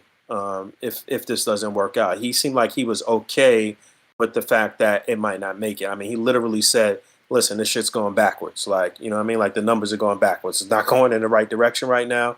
But he also said, I think the most important thing that he said was that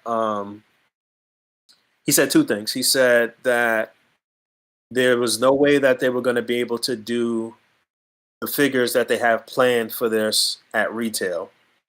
So I guess that includes Mephisto and Goblin Queen or whatever the case may be.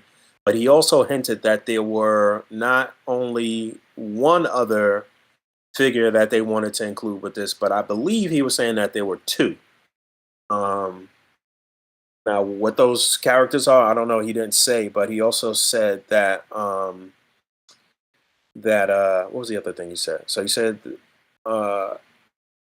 No, I think Ryan or Dan or one of them said to me off the kind of like off the record or off the recording that they were still like dealing with some red tape from the bigwigs or from Marvel or whatever the case may be about letting us know what the other unlock is or what the other figure is, and that in order to do that, shit had to start going in the right direction. Basically, like the numbers have to go back up or whatever. So basically, I'm saying all of that to say that there's a possibility that there may be two more figures associated with this, but we probably won't see at least one of them unless the numbers start going in the right direction or whatever the case may be. So I don't know. Hopefully these interviews will, get some people a little more fired up about the shit, I guess. But I don't know. I feel like the consensus has been that they thought the interview was informative and good, but that a lot of people still like, I'm not backing it still. So That's a Um, crazy I- strategy that they're Yeah. waiting to see. That's a good point that somebody in the chat made too. Like, yeah, it's nice to see all these casuals going up and seeing like, oh, this looks really cool. Guarantee you those casuals look at that price and be like, ooh, yeah. this isn't for casuals, dude. Yeah, it's not. And that was another thing that Jesse was saying too. Like he said something to that effect as well. But again, he was like, I feel like they have so much shit going on and so much shit planned that like it is what it is. Like, if this shit doesn't happen, then it's really no like sweat off their backs, really, at the end of the Yeah. day. Like, I That's think they're passionate about it and they want it to get made, but shit's still moving. Galactus is shipping right now. Like, you know what I'm saying? They So, can take Yeah. a loss on the R&D budget that it took to create, the renders and the marketing and Yeah. the samples and all that stuff. But at the end of the day, I don't think they're too mad about not having to go into production either and put those costs towards something else. mhm. Dan. But very, Dan- From a if they're fans, obviously they want to see it made, and they want to be able to please the audience and stuff. But from a company, cold corporate perspective, it's like, well, now we don't got to spend money on that. Next thing. listen. Dan said a few times that like people people love to hate this company. People love to hate these three for whatever reason. Even though I love the interview and I love how honest they were at times and like how much they let their emotions show. There's so many companies that don't do that like in any level that they do. Mhm. And so I really enjoy that they're that way. And Dan made it very clear in multiple interviews like this thing not getting back, like nobody's losing their job over this. Mhm. This is not the end of the world. Not getting back is not the end of Marvel Legends. Like it's in the grand scheme of things, it's a bump in the road. It's a project that they want made. Obviously, they're like really passionate about it, but it doesn't get made. It doesn't get made, and they're not gonna cry over the spilled milk. Listen, man, from the impression that I got and from quite a few things that were said in the second part that's going to be coming out, these guys be just as bummed out as some of us when some of this shit doesn't get made, and they also, like Dan especially, be fighting really hard to get us certain shit. Like there was quite a few like really intriguing things that were said in this second part about the possibilities of things to come. This HasLab is not gonna stop any momentum at all as far as things that they still want to do and are pushing for. So I came out of the second talk like more fired up than ever about the line and about things that I know that they want to see and the fact that they are really listening to the fans, even the negative shit, and that shit bothers them. It hurts them when y'all be like being mad, rude, and disrespectful and just crazy to these guys. Like like they're passionate about the shit, but like yeah, man, I think once you guys get a chance to hear everything they had to say in the second part and put it all together, I think you could feel a little more comfortable about some of the things that's going on in terms of the prices, the increases, and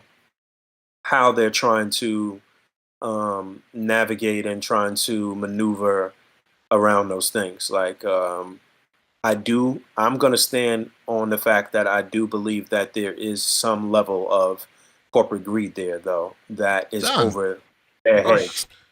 You know. And I mean, the last thing they can do is be like, "Oh yeah, the guys with the suits, they don't fucking give us a break." Yeah, that's not something they can say.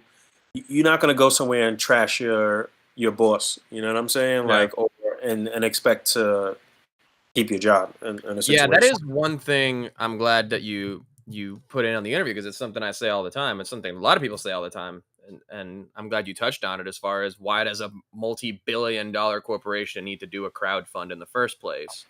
Mm-hmm. And they had a decent enough answer for it, as far as explaining why they moved to that model. But I think my favorite part of the interview was Ryan, going off and like actually naming where they stack this up in terms of competition. They don't consider this $37 Bratz car competition. They don't consider That's wild to me. That's wild to me. The 5 years ago Batmobile with remote control competition. They're putting it up in direct competition with things like the Thunder Tank, the premium offerings from Super 7, like their party wagon, the NECA party wagon.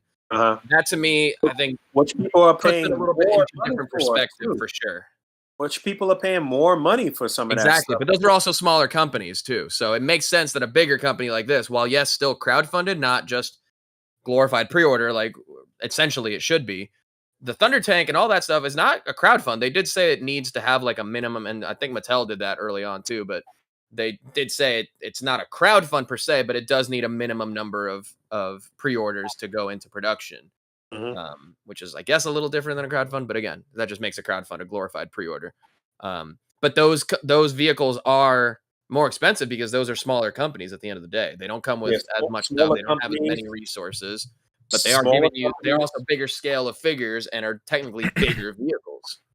Smaller companies and smaller fandoms that are a little more niche and just smaller properties in general. We're talking about Marvel Comics here, like, you know what I'm saying? Yeah, so there's going to be a lot of people, and then and that there's going to be a swath of those people that are going to be railing against the shit. Like, we've said it many times that a lot of these smaller companies, they have the benefit that they don't have to answer to anyone. Todd has no one to answer to. A lot of these small companies, the reality is they probably have like one or two people they answer to, then that holds the that is the real license holder. A company like Marvel is also owned by Disney. Like, the amount of red tape must be insane dealing with this company. It must be nuts. Yeah, 100%. I'm gonna be pissed though if this shit doesn't get made, though. Honestly, prepare to be pissed, Boog. I don't know what to tell you. Yeah, I know. You're gonna be very pissed. And at the end of the day, it'll be our fault. Seeing it in person, I'm just like, I would like to have this as a piece in my collection, just to have on permanent display. No, I'm on the corporate side of this whole thing. I think the fans have no one to blame but themselves if this doesn't fund. You just weren't big enough fans.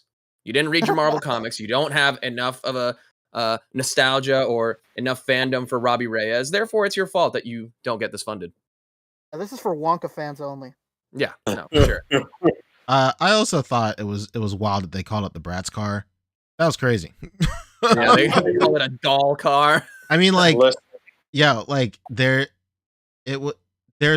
I just don't know. They couldn't have said anything else. Like, the only other option is them saying, "Oh yeah, of course, a Bratz car can do this, can do the same shit, almost the same shit at like 10% of the price." Yeah, that's crazy to me. There's no way that they could have said anything like that. So I didn't expect them to say anything at all. But the fact that they brought it up is wild.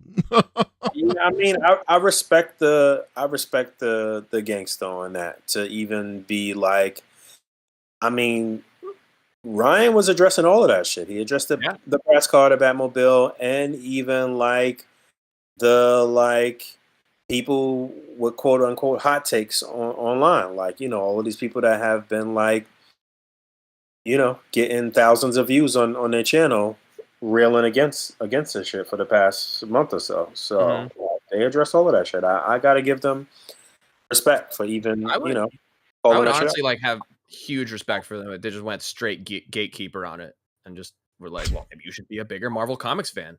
Maybe you should have read the last 8 years of Ghost Rider comics and you would, want to fund this. And then they'll really be in trouble then. Videos would be nuts at that point. But yeah, like I said, I think this second part is going to give a lot of insight into what could be and what will be, regardless of whether or not this gets made. But shit has just been going literally downhill. I don't even know where it is right now. Do we know? I think it's all best to sit back and just say to ourselves what I always say, just que sera, sera. All right, moving on. Jesus. I was trying to be nice and poignant and succinct to wrap this whole thing up. Did I do a good job, Pancho? No. Come on, dude. Before we move on, there's one other thing in terms of Legends, in terms of news. Well, two things. Oh, yeah. There was the Moon Knight that they re-released. Somebody had to tell me in the comments of my video when I mentioned it, but it was the same Moon Knight from whatever wave some years ago. But it looks like they fixed the deco a little bit or whatever. I think the deco is a little spiffier, maybe. It looks the same. It's not a different deco. It's just the paint is better, I believe. Don't quote me. That's subjective, though.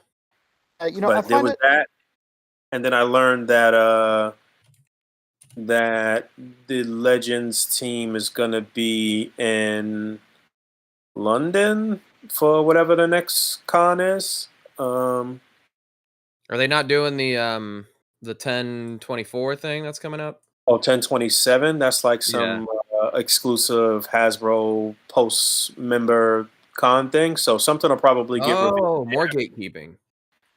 Yep, something will probably get revealed there, and then you'll probably see a couple of things at this London thing too. And the only reason I know about the London thing is because I was trying to lock down an appearance for us for the week before the campaign ends, which is still possible, but it'll probably be only one member of the crew though. So here we go. Here's the. I find this figure. I find what's funny about this figure is everybody making the same fucking joke, like 2 years later. Man, we all said he was wearing Crocs 2 years ago when this came out. Mm-hmm. Congrats, he's wearing Crocs still. Hey, if the joke hits, it hits.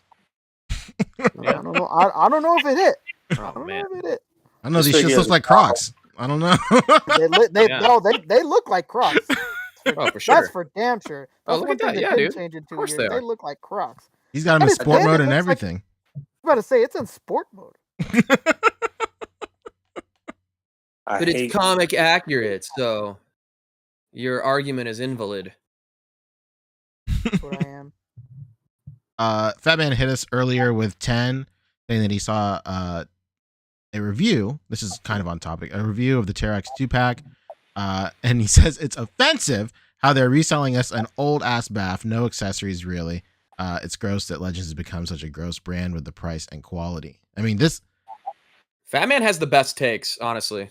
I don't agree with like 50% of the shit that he. Let's break it down. Best takes. I didn't say I agree with them. I just think they're the best takes. Legends has been the best overall toy line for like the past 5 years. Oh, so, no. Come on. Not according to JD Power and Associates. That's odd. Who's winning Toy of the Year? That Joker Dragon. Not Croc Moon Knight. That's who. It's funny that he mentioned that though, because I do agree that a whole Terrax and other dude 2-pack is whack, and I brought that up in the second part too. Interesting. Yeah, they've been doing that for a while, just reselling baths with less, or just reselling figures with less stuff for more money. Crazy. It's wild. Pretty wild. Scotty J taking the words right out of my mouth. Dragon Ball SHF, bro. We say it every time a new figure is revealed. They fire on all cylinders. And in terms of just like track record, I don't know. They're pretty good. I'm gonna go Mezco Rumble Society. Specifically Rumble Society. Those are always on time. Those are always on time. How about that? Always on time. Never got to wait for them too long. Timely fashion. They're, some of their best figures overall.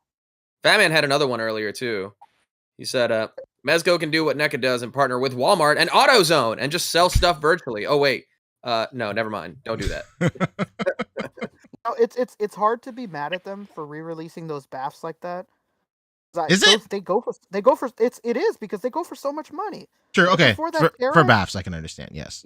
Yeah. Like before that Terrax, it was so funny. I think it was David Walton. He always says that every time he pays up for something, they fucking release it. And I'm almost certain that was one of them.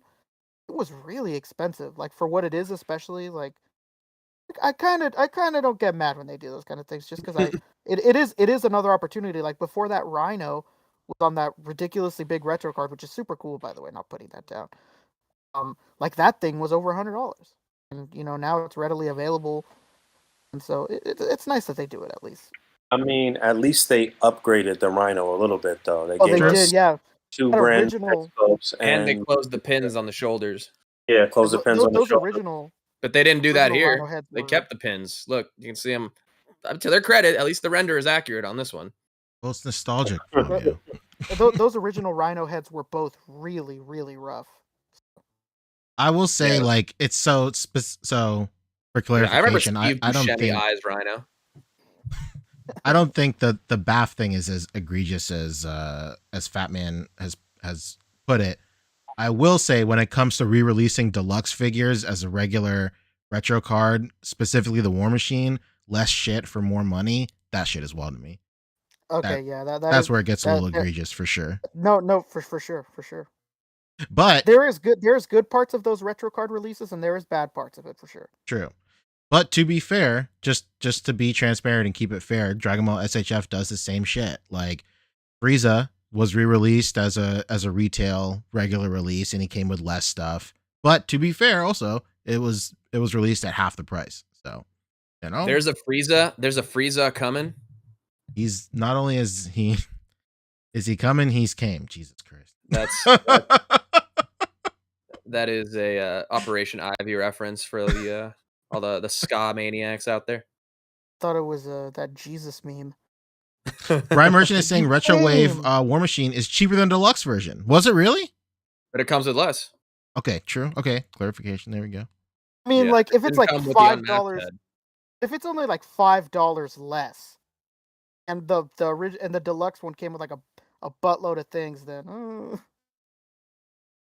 Yeah, the price difference is when you put stuff side to side and you see the price difference, and it's not crazy, and it's just like marginal at best. You're kind of left scratching your head like, why is it so expensive? Because it comes with less stuff. I don't know, but I can understand that in the sense of like, it's just a different way to get the deluxe version back out. Maybe there's something where they can't re-release a deluxe version or some shit. I don't know.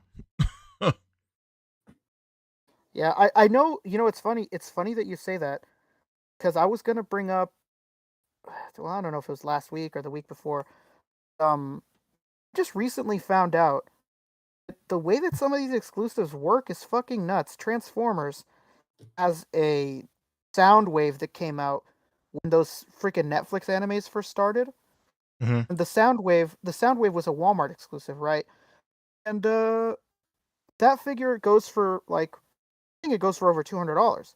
It's like a fucking $40 figure, and the reason is because Hasbro, at least the team, came out and said they cannot release that figure because it's exclusive to Walmart.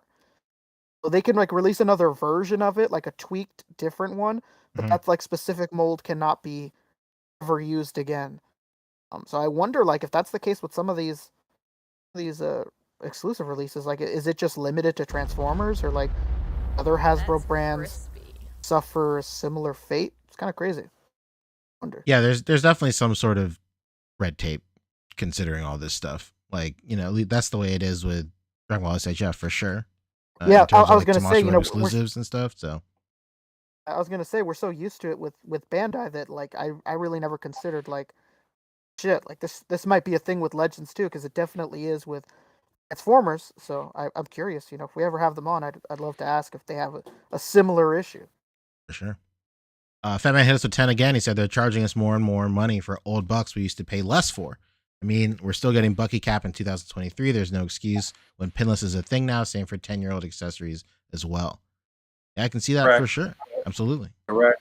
Absolutely. But also, would you rather pay $30 for an updated Rhino, or have to go on the secondary market and pay $100 for that same Rhino, or not even the same Rhino for an older version? Well, that answer is not pertinent to the question he raised. To be fair, like he's saying that they're charging us new prices for old technology and old pieces that we used to pay less for. So like, which you brought up in your interview, you brought up the Bucky Cap thing. And then they were upfront about the prices, though. As far as, I think it was maybe a bit of an exaggeration. I don't think that Galactus would be 500 now if it was, let's say, this current time frame of this HasLab. Now, those did come out during the pandemic, but I'm sure they were developing them way beforehand and stuff. And I don't know, even with inflation, I don't know that it would be over 500, probably close to 500, but still, I mean, that is. I don't know that prices went up that much, even though they did across the rest of the line. I don't know that over 500 would be like today's price for the Galactus. That's like, aftermarket notwithstanding. That's, probably still a little bit much.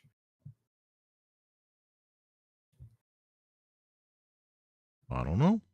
Well, I don't know. Yeah, I don't think it would be over 500 for sure. And I was reading the Reddit comments for someone reposted your video on the Marvel Legends subreddit. Oh god! So those kids, man, they're rough. But one guy brought up a good point that I kind of noticed too in the interview, as far as calling Mephisto a deluxe figure. Is he really a deluxe? Yes, he's like 7 inches tall, but he's got no extra heads and only 2 extra hands. So if you're trying to factor him in as a deluxe, I mean, are we talking deluxe like a Surtur, where he didn't really come with much either, but he's like a big figure, but that's also like, over 10 inches tall. So they kind of, I don't know. Well, Dallas James found a giant man, and that was retail on the shelf. He was sticking out of the box and everything. That was a regular figure. Yeah, that's true. I did see that. I did like that explanation, as far as, I mean, I get why. I at least understood, I'm not accepting it. I don't think it's great, but why they have to use a Bucky Cap in that wave, because if the rest of the tooling is used for that wave so that everything can be manufactured at the same time, then you got to use one of the molds that's not being used, and it would be Bucky Cap if it makes sense in this case. True. Somebody brought up in the comments, Spider, the cost. I'm sorry, I didn't understand that. Say that again, Fabio. So like, I think it was Dwight that was explaining, as far as like, when they're tooling out the wave or whatever, everything technically has to be sort of made, in and around the same time. So all the molds that are currently used for these other, bodies are in use for the things in that wave. And then when you have something that, when you have one of these molds still left over, like a Bucky Cap mold, so that you can get the figures out at the same time from the same wave, you got to use one of these molds that's not currently in use, making another figure.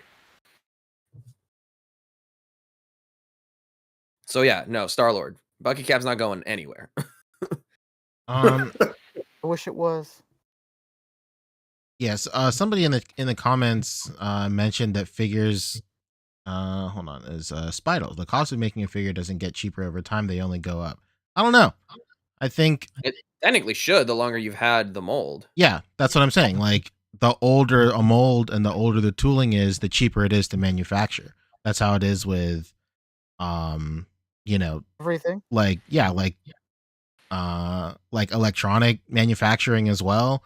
Like, by the time, like, the Bucky Cap mold and all that tooling has been paid for over and over for years. It costs them nothing to print that, like, or to manufacture that stuff. Whereas they have to pay for all the R&D for tooling a whole new pinless, like, buck for different characters. That's exponentially way more expensive than just pressing a Bucky mold again. So it makes more sense to what he said in the interview, where like, if the budget is tight and we don't have a lot of room, let's, dust off old reliable fucking Bucky cap and then just throw some new deco on it, because at least it fits in the budget.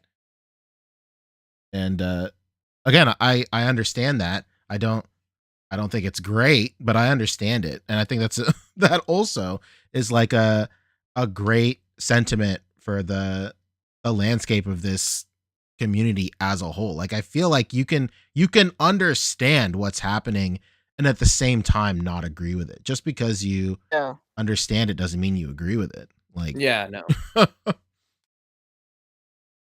pretty crazy. Then, anyway, we've talked about Marvel Legends for too long. I know. One more thing. I'm out of the Legends game already, but when I went to the Toy Migos meetup, and I don't know if this is the case for everything, but when I went to the Toy Migos meetup, we're sitting at BJ's, around some bazookies, opening up figures, and I got to mess with the Lull and the Venom. And maybe because it's been a few years since I've really like handled Legends, but are these new ones like way more gummy to anybody else? They're like just that as Lull gummy, was bro. like super gummy to me. Like sometimes like it's weird. Even in the same wave, you'll have ones that like are obviously more rigid, then you'll have ones that are really gummy. It's very strange. Yeah, it's like it's almost like they're trying to save on plastic by just, I don't know, taking 5% of whatever they were mixing in before to harden it and just save that 5% on the dollar or whatever. Yeah, it's weird. It's up and down. Like, for instance, that new Vulcan buck is a much more durable, harder plastic. Yeah.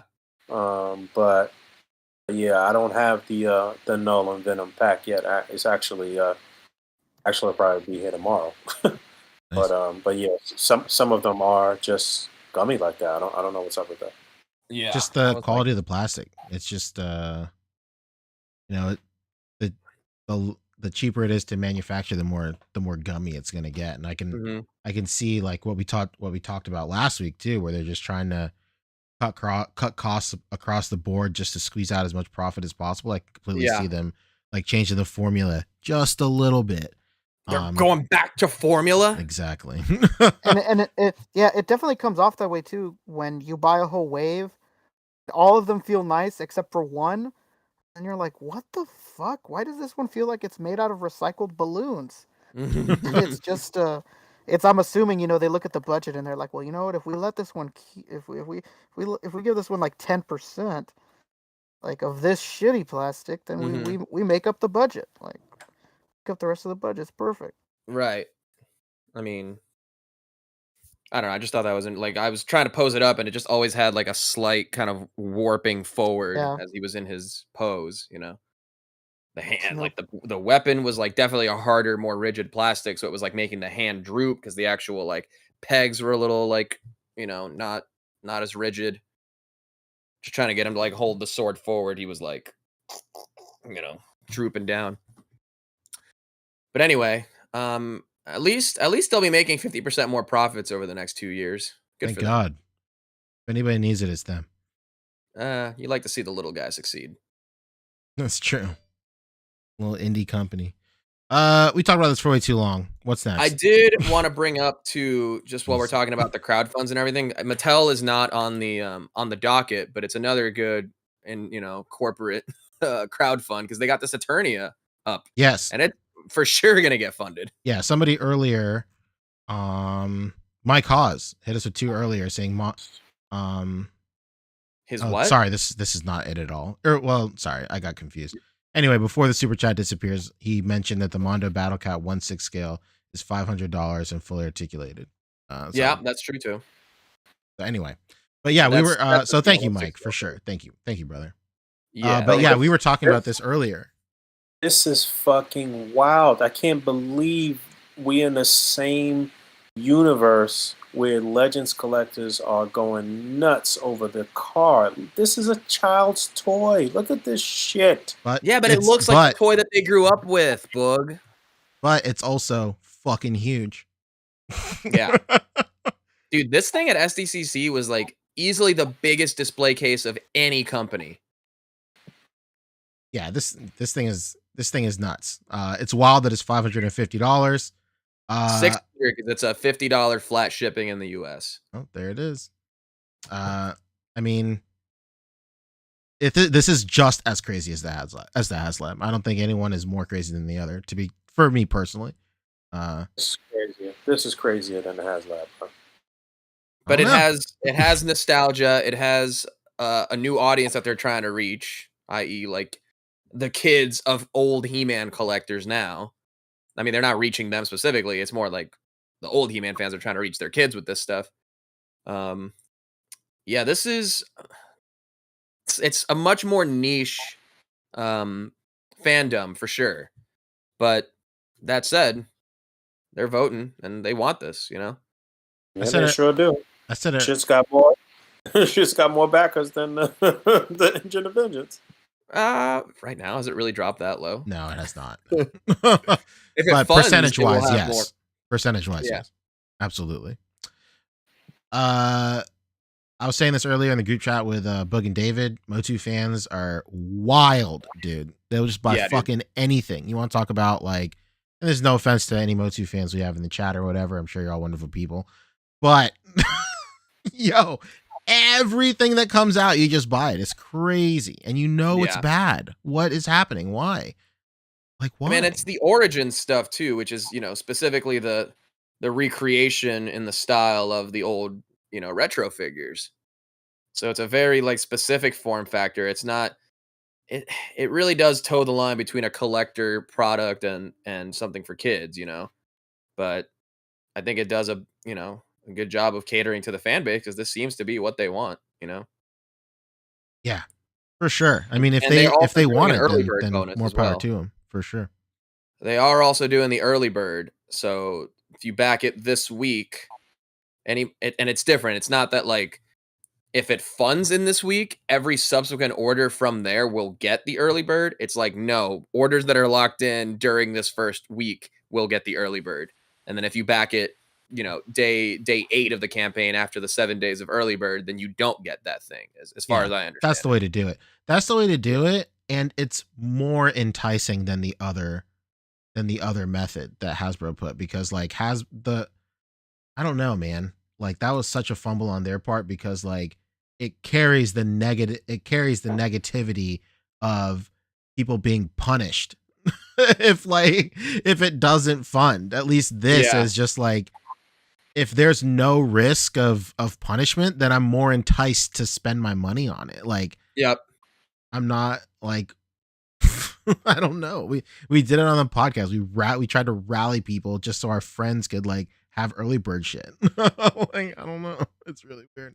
They should have just done it like this. And I hope that the next time, you know, a HasLab comes around, they adopt this model for sure. And they did this also with the new generation ring for WWE. So, you know, they have done these crowdfunds before with the early birds, but Boogcat is even clarifying that it doesn't even have to get the minimum goal in that first week. It's just any order in the first week, whether that's only 4,000 backers and it doesn't reach the minimum, is going to get that early bird if the whole thing backs.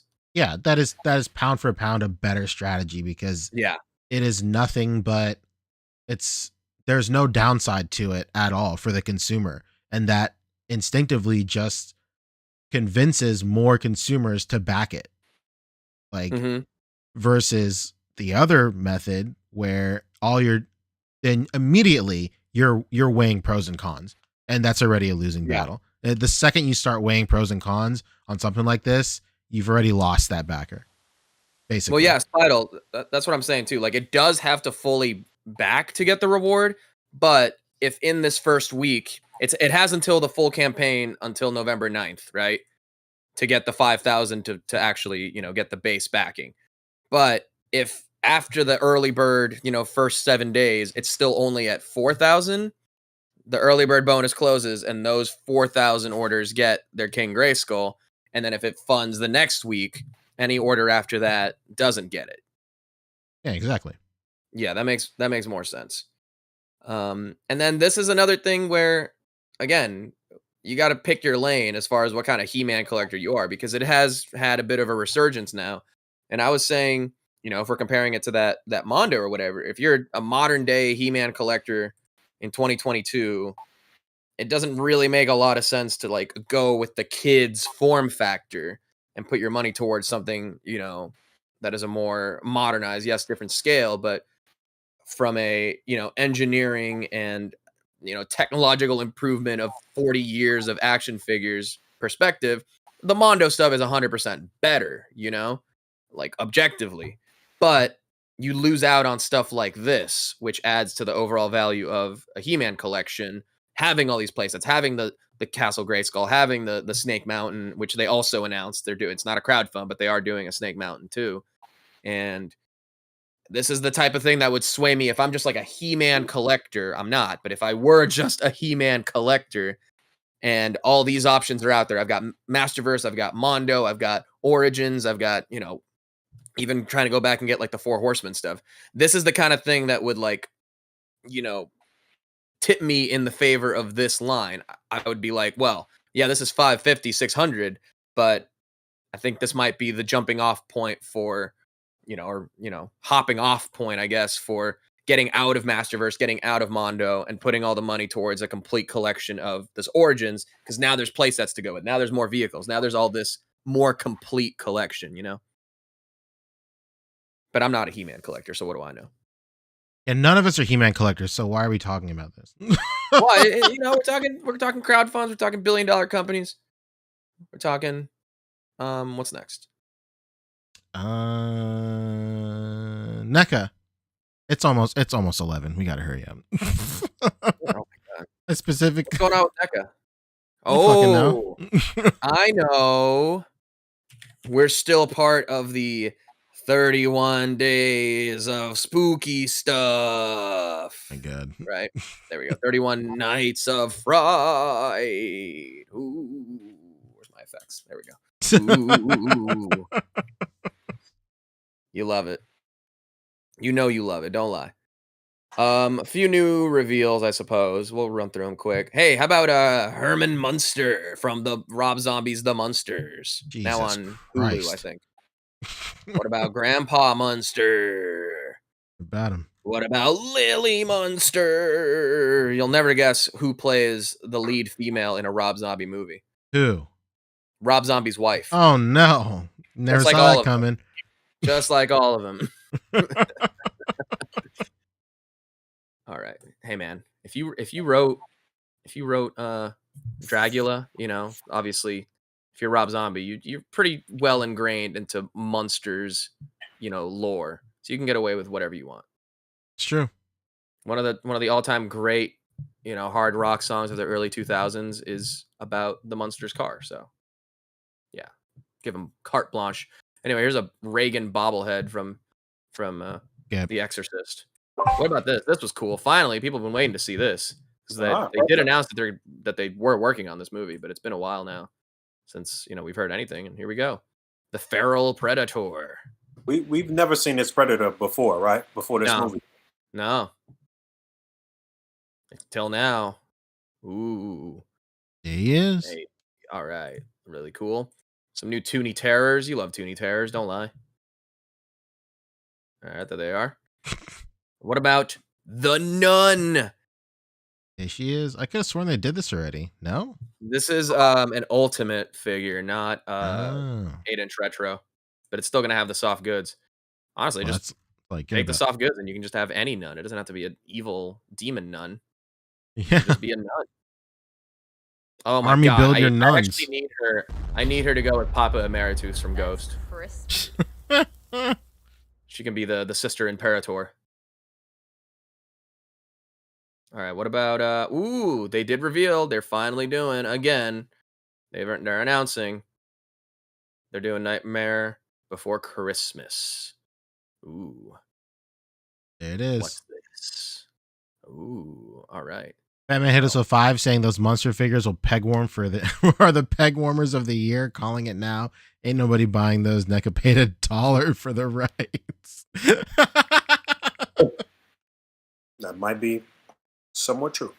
Well, NECA, you know, they've made a bunch of Rob Zombie figures before. They did like Devil's Rejects and House of a Thousand Corpses and all that stuff. So I bet Rob Zombie is like a fan of NECA and probably was just like, yeah, here we go.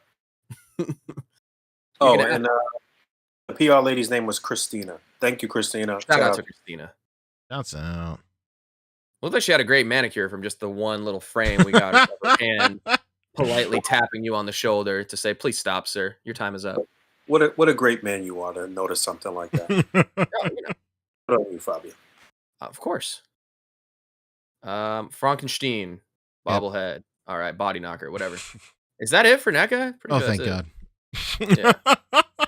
What about the now sold out OcTOYber figures? Ooh, you wish you could get these, but now they're only available as NFTs.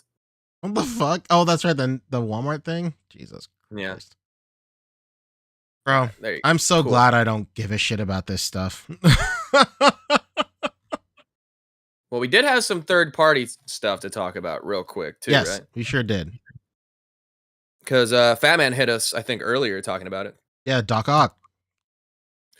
Dr. Octopus. Excuse me. Octopusman. Octopusman.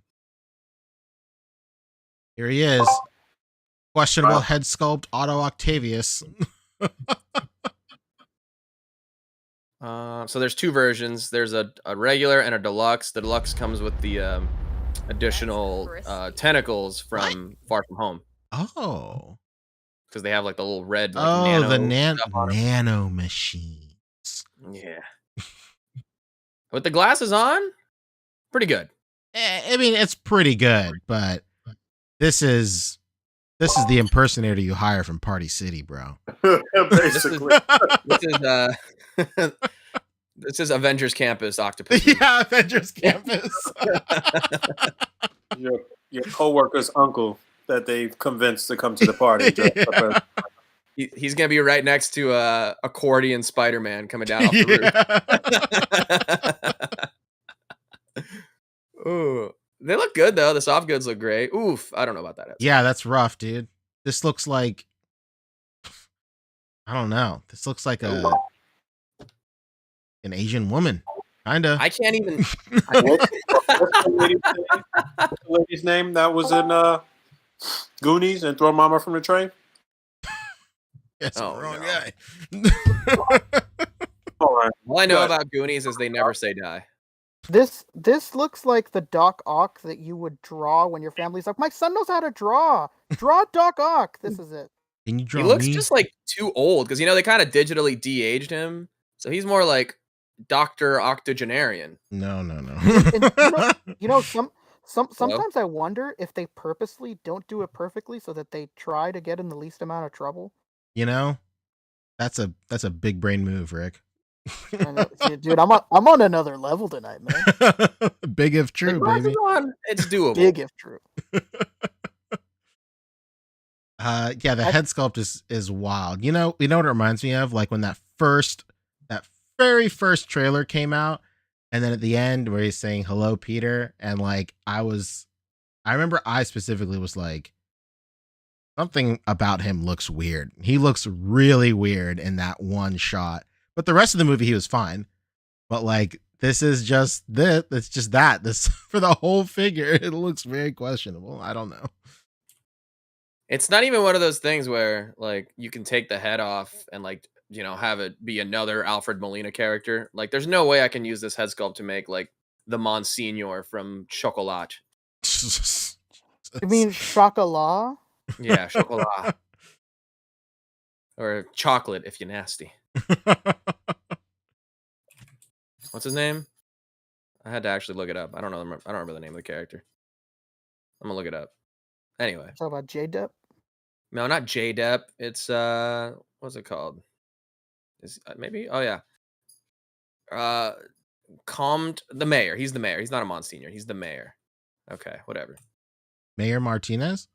Yeah, Comte de Renaud. It's a French town or whatever. Anne Ramsey. I looked her up. Google it. You guys will see who I'm talking about. Anne Ramsey? Yes. Oh, no. I can't wait to see this. Bro. Right here, I see it. Yeah. This is that lady from the Billy Crystal movie. Yes. Yeah, you mean to tell me you dudes never seen Throw Mama from the Train? Come on. How y'all don't Sorry. like Billy Crystal like that, huh? Oh, there she is next to Danny D. Yes, All right. Trash Man himself. Good stuff. The Warthog. But anyway, back to Spider-Man villain. Man, those glasses. Yeah, make that him looks more- good. Something else currently shipping out of 5K Toys that I think we talked about these. Maybe they don't have it actually. You talking about the tank top guys? The tank top guys, yeah, but we talked about those last week. Tank Top Master. Yeah, we Big talked City, about them. dude. I was thinking of actually these look good too, these zombies. I was about to say, please do not pull up that Michael Jackson. It looks terrible. No, That's the no. worst Michael Jackson I've ever seen. Disgusting. Offensive to Yeah. me. Yeah, I was like, this is egregious. It's trash. This is egregious. It's egregious. These are $55 soft goods zombies. I think I'm gonna have to get them. These are good. Shaun of the Dead, eh? These look good. It's no, this is Resident Evil. Yeah, Resident Evil, and these are from the Patriot Studio who did that that Joker I did a review of on my channel. These guys are real patriots. Oh yeah. Are these some of the fallen officers from January 6th? No, I'm sorry. Oh, these guys take January 6th off. It's a holiday for Yeah. this film. They're real patriots. That's the last day of freedom we had, brother. And look, there's version A, the Fallen, and version B, the Anger. Fantastic. Yeah, these look good. But I believe it might. If it's not on here, it's on VC Toys box, or no, actually 1/6 kit. But I did just get yesterday, in fact, my Walter White, the drug dealer. Oh, did you? You want to zoom in right Oh, here? damn. Look at it's Walter. Wally Oh Dubs. my god. Why isn't he knocking? He's too busy holding a gun and a nice satchel. That'll get you kicked out of Toys R Us fast, huh? Yeah. The crazy part about this dude, remember Oh, I have the vividly. box put away. Vividly. Remember how that Toys R Us You got- Mr. Walter White came with like the bag of blue meth, right? And it's just like a little hard sculpt thing. Yep. This comes with 3 actual like Ziploc baggies full of blue powder. And actual meth. Yeah, it might be, dude. I even tried tell ya. melting it on a spoon just to see. Oh, yeah. What kind of high did you get off that? The amount of Pretty moms sure that it was were just actually burnt plastic. the amount of moms that were actually thinking like, what if my kid asked me for this? Don't buy it for him, Karen. What the fuck? You're the one with the money. I don't understand the issue here. Don't buy it. She's like, no, my kids are gonna be in danger, and he's like, no, I am the danger. Oh my god. There's a pizza on my roof still to this day. Why won't this? Come on, focus. It's a really good head sculpt. I mean, it has even the regular glasses too, on top of the sunglasses. But yo, this head sculpt is crazy good. Do the hand. Oh god, I gotta do the hand. I'm trying to block the light. Come on, focus, you bitch. Put the hand behind the figure. Oh, it won't work like that. No. Oh yeah. Yeah, it's working. Boom. That. That's Wally Dubs, bro. That's him. All That's right, Walt there you Whitman. go. Oh, you're right. Have you guys gone back and started rewatching Breaking Bad now that you finished Better Call Saul? Not I kind of yet. want to now, just for inspiration. I don't know. Have you, Boog?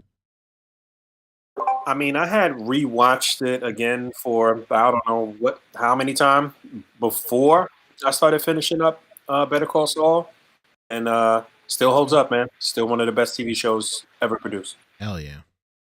Love to see I'm over it. here on my 5th Sopranos rewatch, so I'll get to it eventually. But I'm on like my 6th Sopranos rewatch right now. It's Matt, just so I'm at good. Pio My. Oh, pie, oh my! I named That's my a horse beautiful on Red Dead horse. Redemption that. Jesus Christ. That's a beautiful horse. How could you do that? Christopher Meadows a fucking scumbag. I did the world a favor. Anyway, $4 a pound. There it is. Fantastic. I posted a picture in the group chat about 5K toys and Dragon Ball stuff. I guess we'll talk about that before we head out of here. Yeah, all right. Oh, this. Wait, we didn't talk about this. Oh, we didn't talk Yeah. about this either, yeah. So Jax Oh, Do, wow. once again, is making a resin vehicle. Here it is. These guys have been doing it for years. I don't know if this is bigger than the figurized version. It looks like it's the same size, but I could be completely It wrong. looks like it's the same size. Yeah, I don't know. But this is just way more heavily detailed, and you know how to Yeah. build it. It's built, and its price is really reasonable, isn't it? Like $150. It was 100. It was even less than that. Oh my God, Hasbro, come on! No. Let's not do that again. Let's not do that again. This was limited to 500 pieces, so of course it's already sold out. But I don't know. This looked really cool. If I did not have the model kit, I would have definitely jumped on this without a question. And this sucks. I was mulling it over, and I saw it when it went up. I sent it in the chat like late at night when it did, and I was like, maybe I'll order this. I'll sleep on it. Boy, was that a fucking mistake. Boy, was that a fucking mistake. Did you not get one either, Rick? Oh, because like I said, I was thinking on it. I was thinking like, do I really want this? I have the model kit that I've never built. Like, I really want to do this. Then, like I said, I woke up and then I saw the message from Poncho like, well, it's sold out. And it's gone. And it's gone. What is this? Very roomy in there. What's this trunk statue that it comes with? Does it come with it? No, it doesn't. That's just the S Cultures trunks. Oh, okay. That's a classic trunks cover pose. It is. It sure is. Classic art. Classic. Endo L hit us with 5. He said, solid Tim Watley. I guess everybody who doesn't have the model kit jumped on this shit, huh? I would imagine so. I mean, it's good. It's very nice. Yeah, it does look good. I see my model kit every day. Yeah, I keep the model kit on permanent display. I'm happy with it. Yeah, same here. I'm surprised they haven't re-released those. Those go for a lot of money now. The space. Yeah, they recently re-released the Space Pod, maybe like a year ago, I want to say. So hopefully they re-release the Time Machine, because it is great, and it's a fairly easy build too. It's nothing insane. Damn, and you really have to get 2 of these. I mean, I guess Really? They're different colors. I have to. Yeah, you do. Otherwise, your collection's incomplete. That's very true. That's very true. Specifically in that situation right now. Yeah. Damn, Punch. I like this panel work. This like the line work on here is super nice. It's very looks good. Does the model kit have that? It does. It sure does. Oh, well, never mind. They just panel lined it.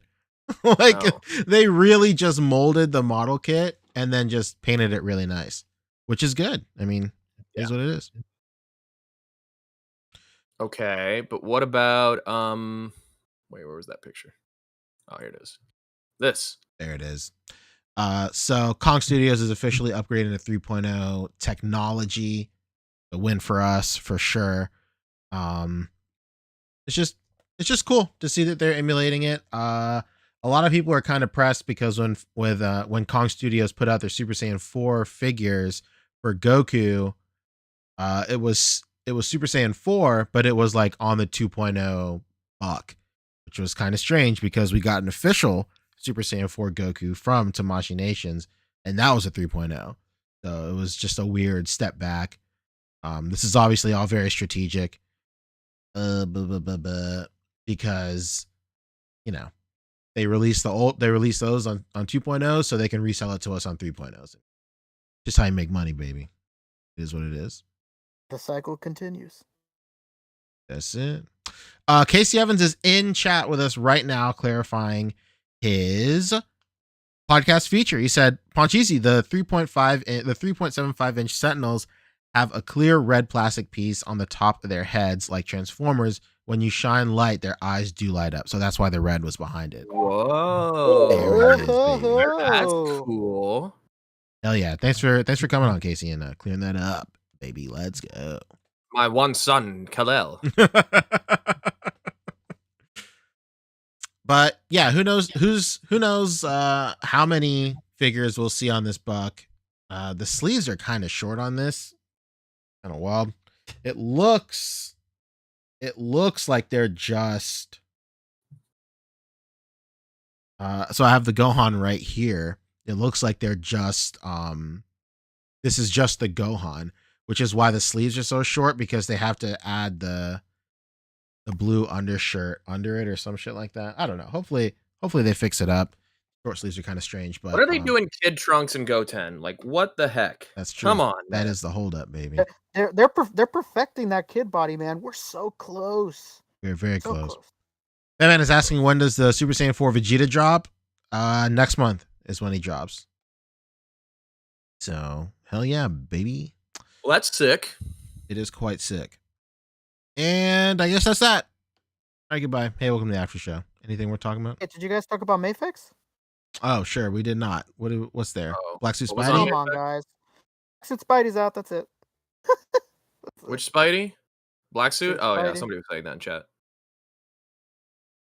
Can't wait for that, but I have a very big Ami Ami order, so I won't see it until next month at some point. Oh, Anyone no, have pictures of that up yet? That I can Yeah, look at? I have pictures of it. Send it to No, you. I'll like send anyone you has some- it in hand already and did some photos. Yeah, they do. I'll send you some hot pics. Oh yeah. This is shit. Where are you? What about movies and TV? Anybody? Oh, yeah, I watched I think everything. No, I didn't watch Andor, but I hear good things about this week. The big thing, of course, is She-Hulk. Oh baby, was I haven't seen it. I'm about to big. mute this. What? Oh my god! Don't fall asleep. Don't you do it? Well, just give thoughts. No spoilers, but whoever saw it, thoughts. Satisfying ending? Boog, go. No, man. I don't know. I don't even want to hear this. All right, I'm muting this. I tuned out. I kind of tuned out when the whole like breaking the fourth wall extended edition happened. I don't know. I didn't like that. What? I wasn't feeling that. Really?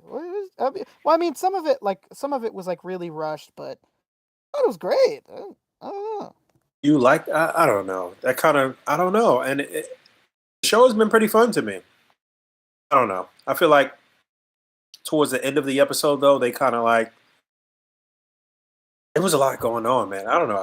I gotta see it again. I gotta view it again. I guess it was a lot going on, and I don't know. I feel like it ended all right, but that extended bit, in the middle, kind of threw me off. Yeah, I mean, it felt very She-Hulk though. It felt like a She-Hulk comic at least. There she is. Boom. Yeah, I agree with that. I love that picture. That posing on that fucking Phison is nuts. It's fucking perfect. Yeah, this is just a classic case of like it was like that in the comics, so shut up. It's above criticism. How dare you? I thought it was fine. I understand people being upset with the design choice on the last scene. Without spoiling it for Poncho. What design choice? Certain character. Certain character. In the last scene of the show. In the last scene. The post-credit scene? No, the last scene of the show. The very last scene when Bruce was Come there. on, Fabio. Get Todd? there. Or Kevin? I don't know if this is a bit. No, I'm trying to. I don't know. There's a table that everybody was sitting at. It happened so quickly. It was just like, hey, look. A table that like, everyone's "Oh, sitting shit." at. Okay. Has to be a bit.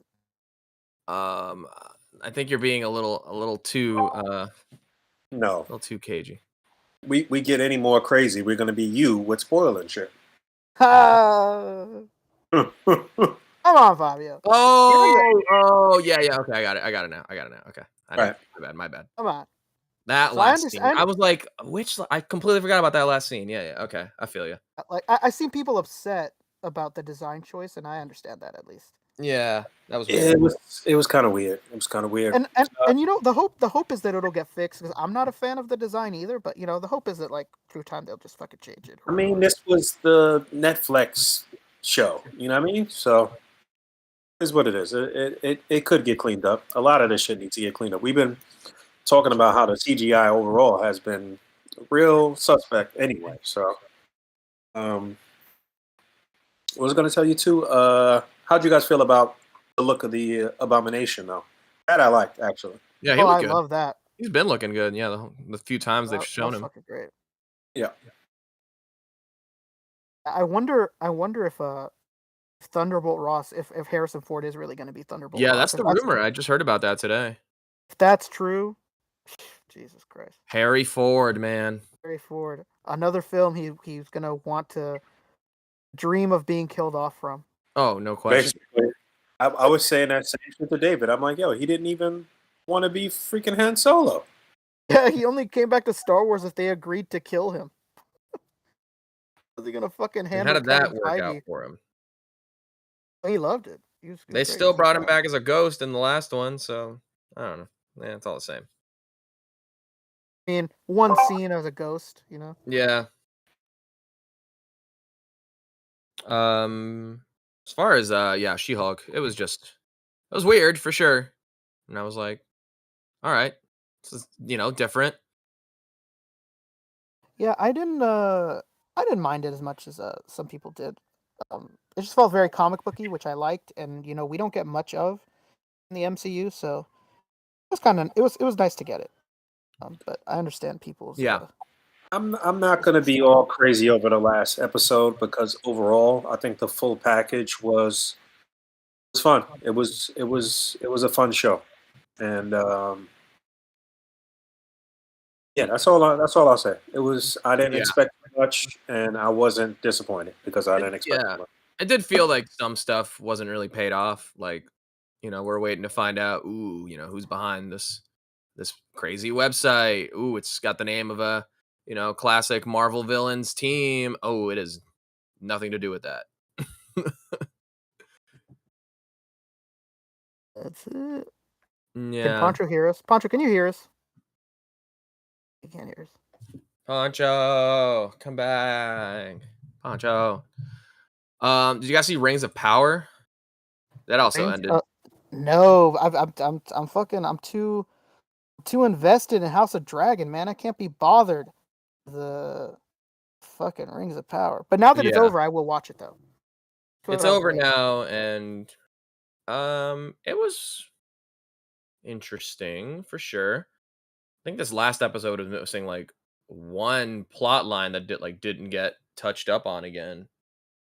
But I'm not too hung up on the Tolkien lore, so I wasn't mad about it. I think for what they had set up, everything kind of made sense. And everybody, it's one of those classic things where they try to like play cagey and try to like pull one over on the audience and be like, oh, you'll never guess who these characters are. And it's exactly who everybody guessed they were. I hate that shit. Yeah. So other than that, hello, welcome back, Poncho. Oh, he still can't hear. Is he? Oh, I think he's fixing his like cord or something. Okay, Oh, there I he got is. you. House of Dragon. I will say, now that I'm watching both of them, House of Dragon is definitely a better show. Yeah, that's what I hear, is that like when you watch one episode of one show, then you watch the other show, you're like, yeah, man, this quality is like night and day. Like I hear at times the quality of Rings of Power, like you can see the budget in every single frame, and a lot of that didn't go towards the writing necessarily, even though like it was a pretty simple story and everything set up was pretty much as we expected. Rings of Power just has House of Dragon just has way better dialogue. Like the characters are way more interesting. And this was a really good episode. The only thing that's kind of weird about House of Dragon is the time jumps. That takes a little bit of time to get used to. Yeah, and it's funny because it feels like it reminds me of when Witcher was out. You remember when Witcher was out and everybody's like, what's with these time jumps? Yeah. It reminds me of the same, because now, just like Witcher, there will be no time jumps going forward. Yeah. We're this whole season was to get to the point that it's getting to now. It was like speeding through that. Mm-hmm. Yeah, but it was really good. The guy that plays King Viserys, came out and said that George R. R. Martin texted him and said that he felt more like the king than what he wrote in the book. So that was incredible. That was really, really good. On top of really great writing, the actors are just like so spot on. Yeah. And it's funny because when it changed from the young girls, everybody was like, "Oh man, we like those girls. We don't want these old ones." And then these new ones came out, and like after a few episodes, everybody's like, "Yeah, okay, they're great." Yeah, they're very good. Yeah, Emma Darcy, incredible. Yeah, really, really good. And I love then, the series. Matt Smith, I think, is a fun character in there too. It's got from what I've heard of Game of Thrones, yeah, there's quite a bit of questionable relationships, especially with the Targaryens in particular. So it makes sense that that's what they're doing here. And yeah, it is very Spidle is calling it. It is very Shakespearean as far as like the family drama mixed in with like the politics or the royalty, all that stuff. I think it's pretty interesting. Just seeing, because even direct comparison between the two of them, this last episode of Rings and Power also had basically the same plot point that ended the last episode of House of Dragon, not the last of the whole season, but the one that aired last week, where it's like someone is saying something thinking they're talking to somebody else, and then the person that they're talking to thinks that they mean something else because they don't know that they think they're talking to somebody else. And just seeing those two scenes, like, within the span of a week back to back, I'm like, oh yeah, House of Dragon is definitely doing this better. Yeah, I'm definitely gonna watch Rings of Power now that it's over. I mean, I missed a few weeks, and I was like, oh man, I might as well just fucking wait. Might as well just fucking wait for it to end. But I'm definitely gonna watch it. But I hear the same thing everybody just says. Like, yeah, one is just so obviously like on another level. They're so used to making something like this. They're not unsure of themselves. Mm-hmm. I hear that comes across in Rings of Power, that like it's very unsure at times. I feel I heard. So tell me the platforms these are on again. Rings of Power is on Amazon. Okay, I did watch a half hour of the first episode of that. Yeah, House of Dragon is on HBO. Oh, okay. And then what else aired this week? I heard that new Hellraiser movie is good. Oh yeah, everybody's saying that shit is fire. I gotta watch it. It's on Peacock, right? I think it's on Hulu. Oh my god, I fucking hate Hulu, man. I know, dude. I've been watching just like in the background. I've been watching on Hulu the what's it called? American Horror Stories. God, that show is terrible. Yeah, I tried, man. So many of my friends like, oh man, you got to watch American Horror Story for years, and anytime I watch it, I'm just like, man, this is cringe fest. Like, it's so cringe, dude. This makes CW shows look like fucking Shakespeare. Like, what the hell? Like, episode of Arrow is like is like a fucking Tolkien book compared to like what's going on. Yeah, it was this. I think this season in particular. I mean, I think the regular American Horror Story is usually like pretty okay. They just never know how to stick the landing. This every like episode is like a different story altogether, one self-contained story, and they just don't know how to set it up, put a middle to it, and then wrap it up. It's top to bottom just not as good. And this season in particular, because I worked on the first season of it, so I'm watching this season just out of like morbid curiosity, and I think they're trying really hard to be like a Twilight Zone. And this last episode that I saw, maybe it wasn't the last one, maybe it was the one before last, where like a woman has like plastic surgery and she's in bandages the whole time, and then there's a big scary reveal at the end. Wasn't there like a Finnish movie that's like that? It's called like Finnish? Mama or something like that. Did they start it or something?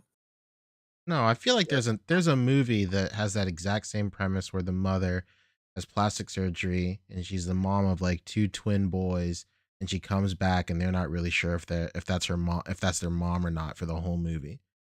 I think you're thinking of the movie that maybe Funke produced based on the Bias? mom from Tobias Arrested UK? Development. Gammies or whatever, the Gammies horror genre. I don't know. Yeah, when I watched that because it's funny because I watched Black Mirror. When I watched American Horror Story, I was like, oh, Black Mirror is exactly what American Horror Story wishes it was. Oh yeah, for sure.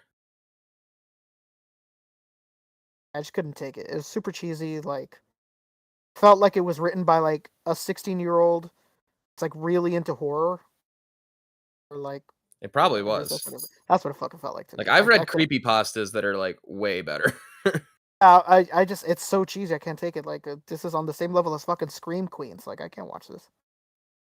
Well, don't be disrespecting Scream Queens like that. Come on, man. Really good. The last episode was a fucking bore fest. Okay, fair enough. And then Werewolf by Night. We all saw it, right?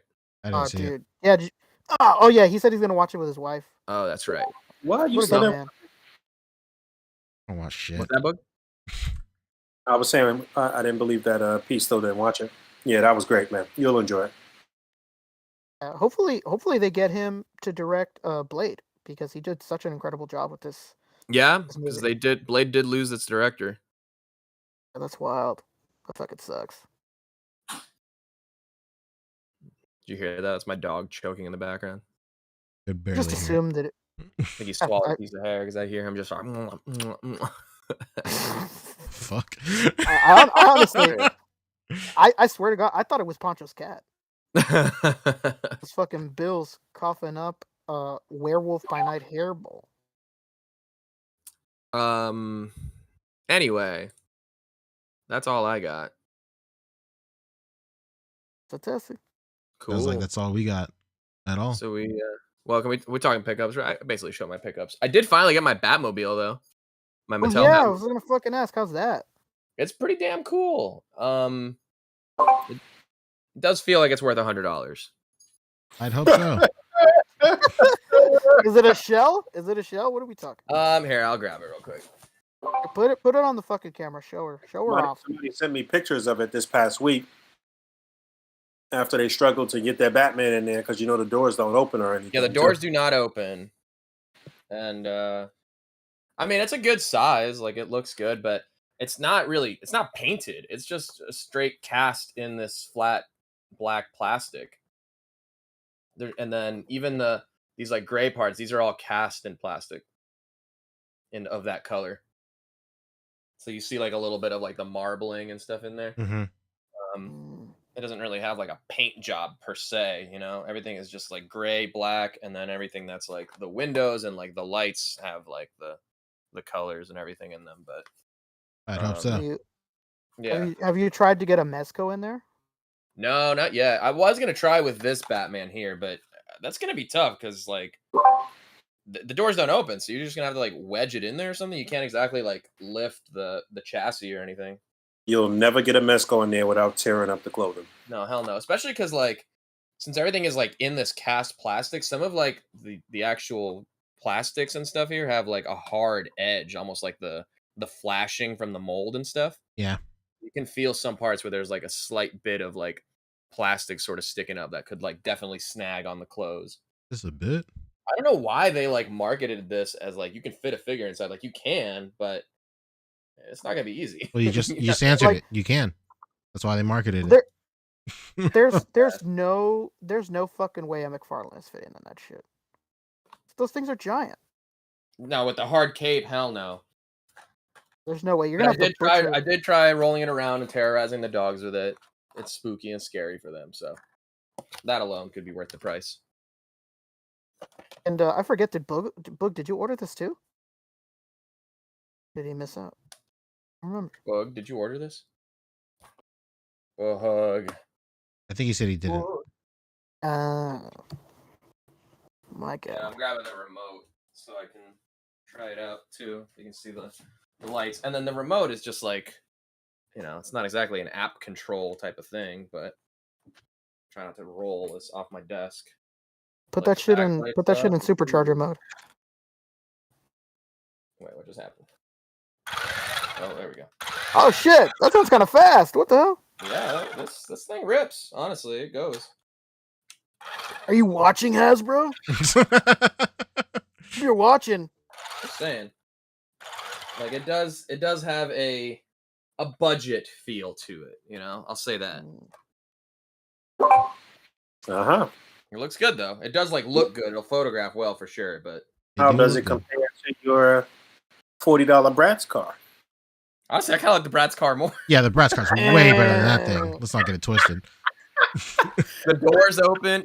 Dude, it took me forever to figure out how to turn the lights on the Bratz car. Oh no! Should have read the instructions, dude. They're really well hidden. Read the paper, man.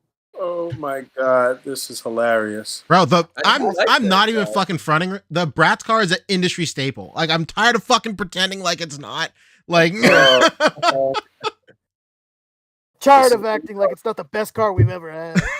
This is where we are. The battle of the cars. That's it. 2020. Honestly, 2020 chicken sandwiches. 2022 toy cars for That's one true. And on Prime Day, the Bratz car was $25. That's less than a Marvel Legend. Are you fucking kidding me? That's wild. It's wild. If anything, it's wild. It's crazy. Look, here's Walter Blanco with. There he is. Well, Fabio, you might as well just go ahead and sell that car because it ain't no Mezco going to go inside of that shit. I'll figure it out. It could, but definitely no McFarlane is going in there. I feel bad. No. Oh, no. Anybody that ordered that thinking that they were gonna get their fucking. You should have known better than that shit. Honestly, your best no way. bet. Your best bet is freaking figure arts. True. Yeah, probably because he's smaller for sure. It's just Mayfex figure arts. It's got to be a way to like take off at least like if you could just remove the top here, that would be ideal. But there's really no way to do it. Can you not unscrew it and then the bottom chassis comes off like it's a shell or something? There are screws. I guess maybe Destroy that shit. Let's find out. I'm gonna wait for somebody else to make that mistake and then see if they put up a video on YouTube. The one picture that I saw, somebody had basically cut it, cut their own door. Yeah, I was gonna say there's a line there. You could use like an X-Acto knife or something. Nah, that shit was plastic. Nah, you got to take like a Dremel saw or something. Yeah, that shit did not. Because there's a roll cage inside too, so there's like, no, because you got to protect the safety of a figure that can't fit in it. Right.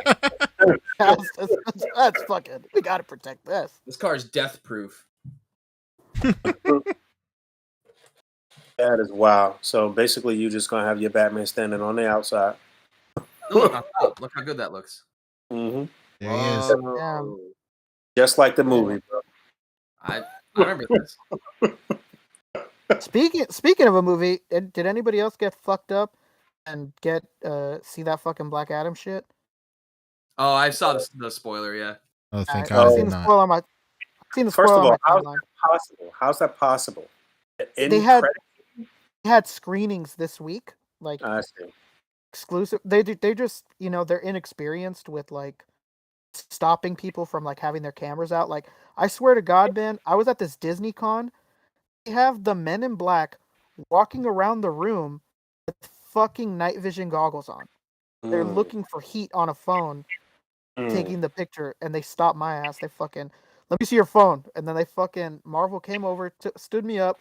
They went through my fucking files, and they were like, go to your trash. I want to make sure you delete your fucking trash. I was like, oh, shit. It's already in the cloud, baby. Gross invasion of privacy. It was nuts. And you know what was crazy? Was it the girl in front of me was doing it, and they didn't stop her. I even telling my friend who was with me, like, what the fuck, man? Look at this fucking girl in front of me. She's getting away with it. We're here getting hassled by fucking Will Smith and Tommy Lee Jones. Like, what the fuck? You guys are gonna give me the neuralizer, but this fucking chubby girl in front of me, she's living it up.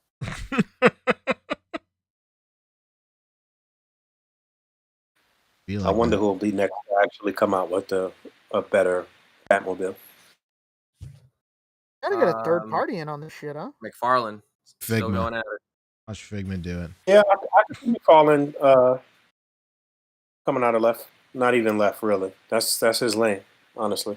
Well, Mayfex could still do like a non-comic based version. I'm We're talking surprised. about figure or car?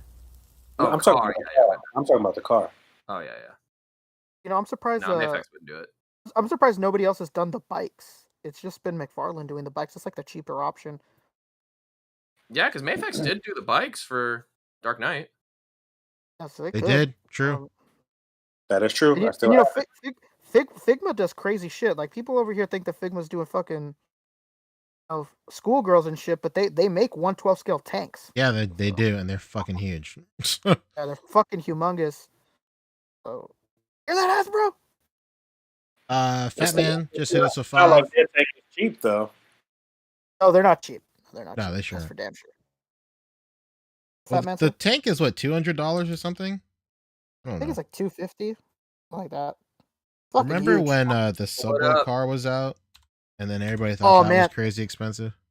Uh-huh. And it is. That subway car Listen. is like impossible to find. Pete, don't you have the first SHF Hulkbuster? I sure do. Yeah, that was $350. It was $316 after shipping. So realistically, it was $280, but still wildly expensive. Mm-hmm. Crazy. One figure, but just light up eyes. Yeah, see that never made sense to me to spend that much on Hulkbuster because it's one of those things where it's just like the Iron Man armor de jour, and then 8 movies later we're not gonna care. I mean, Sure. it's very, very nice though. I don't know if you ever handled one. The tank is 250. $250. I remember I seen it at my homie's house, and I seen the box, and I was like, dude, what the fuck? Like, I'm glad I didn't order this shit. This is huge. I mean, Oh yeah, love of the game saying that there was a leak for like McFarlane stuff that's coming out, and I think they're doing an '89 Batman and a Batmobile to go with it. But I think it's supposed to be maybe based on the Flashpoint. I don't know. Oh shit, that's what I wanted to talk about. Did you guys see that some guy wants to be the rectangular of Mayfix? Really? They supposedly leaked the list of like up and coming Mayfix figures, and the list was fucking insane. Some of the crazy shit. I don't know if there's any truth to it, so I don't know if I want to give them any light, but Well, big if true.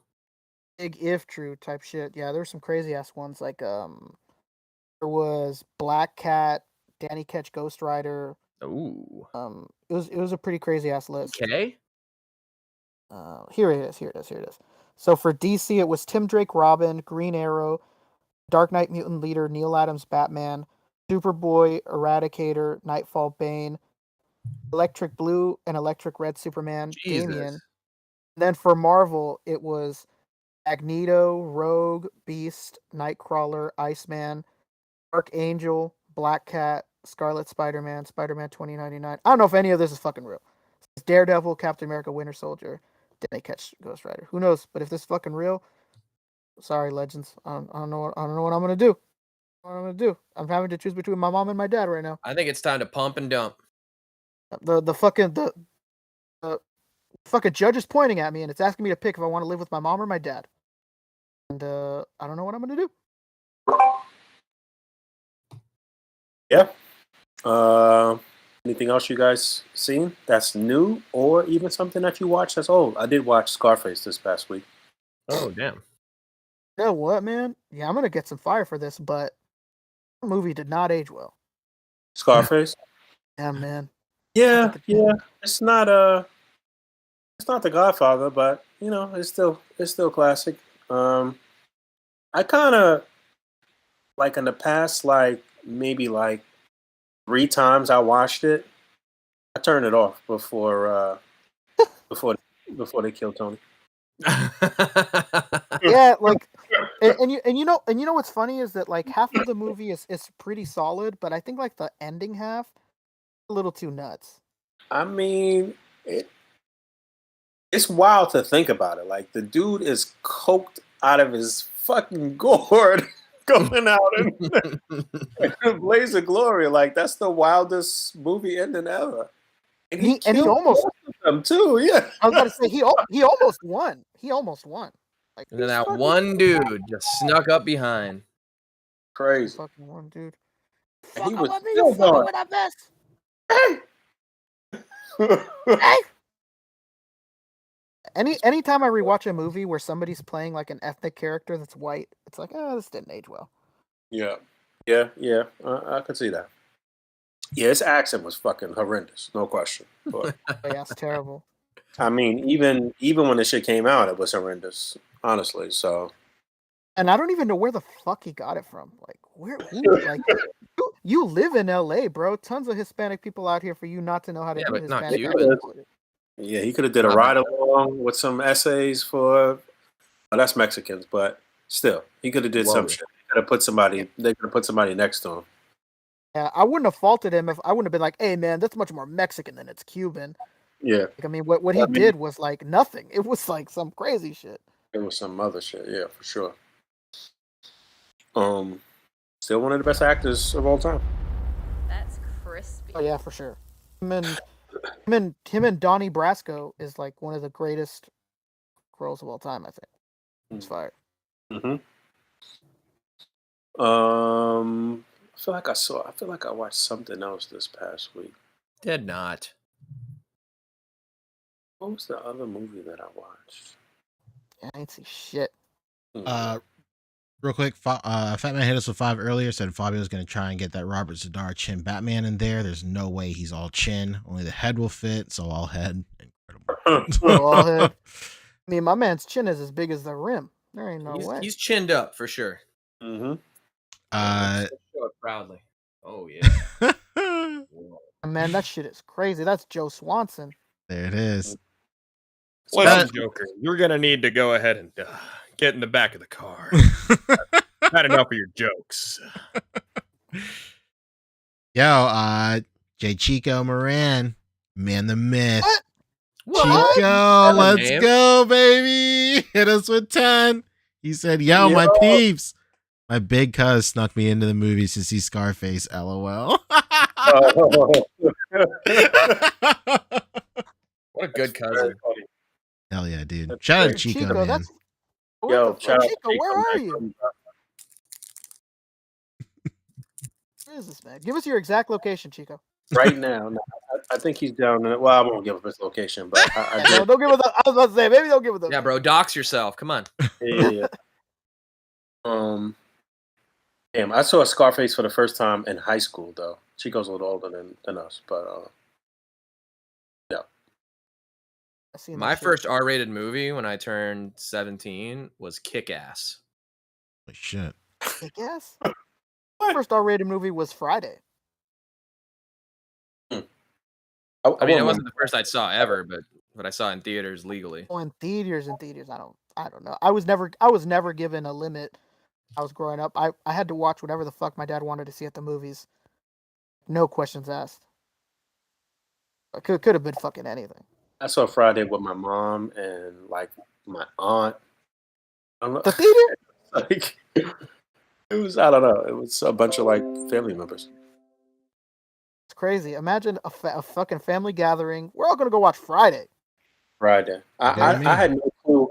I don't even know who picked that or what was. I didn't even know what was happening. I went in totally blind. Is this was this before or after Bill Murray? Definitely after. Damn, after Bill Murray. I snuck in to see. I think I was in like middle school when Jackass 2 came out.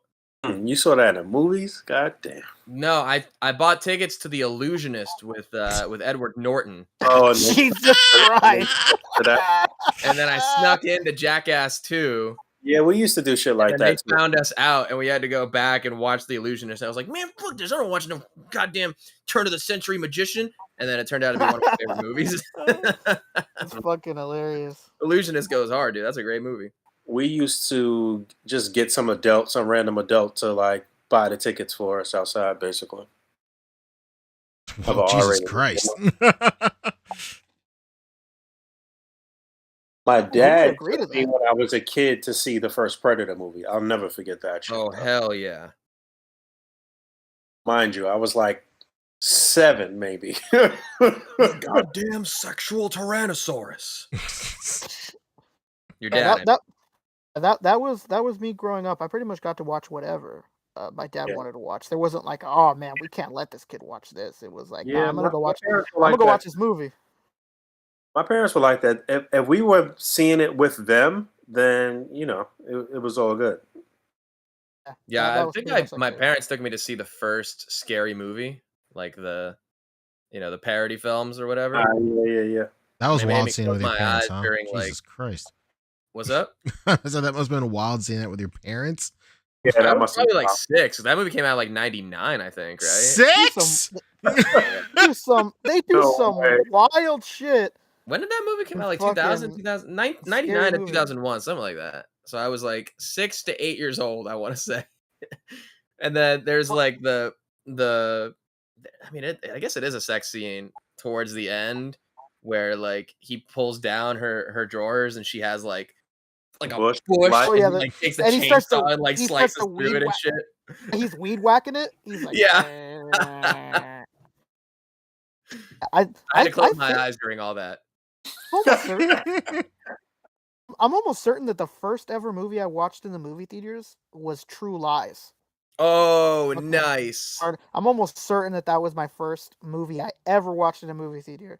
And I think my second movie I ever watched in a movie theater was fucking Toy Story. I think that's how it went down. The first movie I ever saw in a movie theater was Muppet Treasure Island. Oh my god. I think that's a the fucking first movie, incredible like, movie to watch. not R-rated, but the first movie I saw in theaters, actually that I have memory of seeing, was Disney's Tarzan before I moved from Venezuela. So I saw it in Spanish. It was like one of the last times I went to the movies before I moved out of there. Missed out on fucking on Rosie O'Donnell being being Tarzan's best friend. Did I really though? Oh, I guess not. I got to see, Rosie O'Donnell through her better years. The Flintstones movie. There you go. That's You're king shit. talking. That's an undeniable classic. Yo, speaking of classic cartoon adaptation movies, what's going on with this new Scooby-Doo? Which one, Velma? Did you hear about this? Well, first of all, it's Cartoon Network is shutting down after 30 years. That's Rip. true. Hey. You know what? My the daughter animation- just told me that today. Just the animation studio, the channel, the company itself still exists. They're just not producing animation in-house anymore. Clarify. It's all going through Warner Brothers Animation. Yeah, it's all just going to be Warner. And I guess it makes sense. Like, why the fuck are you going to have completely... I mean, it's terrible, but why the fuck are you going to have two different... Yeah, that building is animation here in Burbank, the Cartoon Network building. It's a classic building. It's like Yeah. like the other building. Maybe it's in Burbank, the Klasky Cuspo one, the fucking Hey Arnold building. Oh the yeah, Rugrats yeah. shit. That's in Hollywood. Hollywood, yeah. Yeah, That- I used to that's a- drive that's by another- it on my way to Second City in 2018. Why are Second they City. why are they shutting down Cartoon Network? It was a merger, right? The Yeah. the Warner Brothers merger, they're cutting shit. They have their own animation studio in Warner, so they just thought to themselves like, why would we have two different animation studios when we could just Yeah, have why would one? we? I ask myself. Let's ruin a bunch of people's lives, huh? Pretty much. Let's And it was- leave a bunch of Arrested Development adults bereft of memories from here on. And it was funny, before I fell asleep, I seen that shit with Avatar, and I was like, oh man, Poncho's about to lose his shit. Got his Yeah. boys from the Ninja Turtles doing the Avatar movie. Let's My go. God. That'd be the best fucking movie ever. At least This animation. animation. The animation's about to be fucking bananas. All right. Bananas, huh? All right, we ain't talking about it. A-N-A-N-A, Well, yes. Out here. Let's do plugs and let's get out of here. What have you guys been working on? All right. Thanks, man. Who's first? All right, I'll go first, real quick. Hey, what's up, Fobster? Here on YouTube at Fobster, Instagram Fobster360. Follow me for more Mezco related content. Gonna go deep diving into all the delays this coming Monday on my usual live streams, Fobster Live, 5 p.m. Pacific, 8 p.m. Eastern, here on YouTube, Fobster. If you follow me on Instagram, you'll be alerted when I do go live. Go check that out. Working on fun stuff for the channel. Working on now that I got this Batmobile. Actually, I've been meaning to do a video comparing, like, because I have like a whole 112 Bat garage essentially. So want to do a video just kind of talking about all of them and see what some good options are for you 112 collectors, premium or non-premium, whatever. So yeah, fun stuff coming to the channel here Fridays. Boog A.C.B.A. YouTube channel, 8 p.m. A.C.B.A. podcast, 8 p.m. ish. Yeah. Close to that time. Yeah. But yeah, go follow me. Links below, I guess. And I'll see you Monday, Mezco Maniacs. Mm-hmm. Say your prayers, eat your vitamins. To the skies. Well, that's what Mondays is for. We be looking to those skies. Anyway, what about you, Rick? Hey, what's up? It's me. What the fuck is up, Denny's? Yeah. No. I'll still be a fucking Instagram. Follow me on Instagram. I've been finding a lot of fucking figures lately. So, that new lizard, by the way, just got that today. Incredible. Of Hasbro's best. Let's give these guys their due. When they deserve it for sure. That figure is incredible. You know what? I just got that figure today too. I forgot it was in my bag. You just reminded me. That shit is incredible. Really blown away. So yeah, follow me on fucking Instagram. I'm there. I'm posting shit. I'm finding shit. The thrift. Word. Shout out to Rosie Maker, 1906. Hooked me up with the lizard as well. Dude, that shit is fire. And a couple of plushies from my daughter. Now you're talking. Where's fucking my plushies, huh? Right, who's up next? Poncho, Boog? Which one of you? I'll go. I'm not really doing anything. I'm just shooting OcTOYber. So follow my Instagram to look at my OcTOYber posts. Quite pleased with how this year is going. Feel like I am doing the most this year with my OcTOYber almost shots. Lost a finger for it. You almost lost a fucking finger for this OcTOYber. Oh, sure. Well, that wasn't for OcTOYber. That was just in the pursuit of money. Okay. Life, liberty, and the pursuit of money. Yes, exactly. But yeah, just go on Instagram, check out my OcTOYber stuff. I'm still shooting footage for every shot in the hopes of maybe one day editing and posting an easy video. Who knows? We'll see. But that's it. That's it for me. All right. Like I mentioned in the whole Hasbro segment, I'll be dropping part 2 of the interview. I guess it'll be after 12 a.m. here.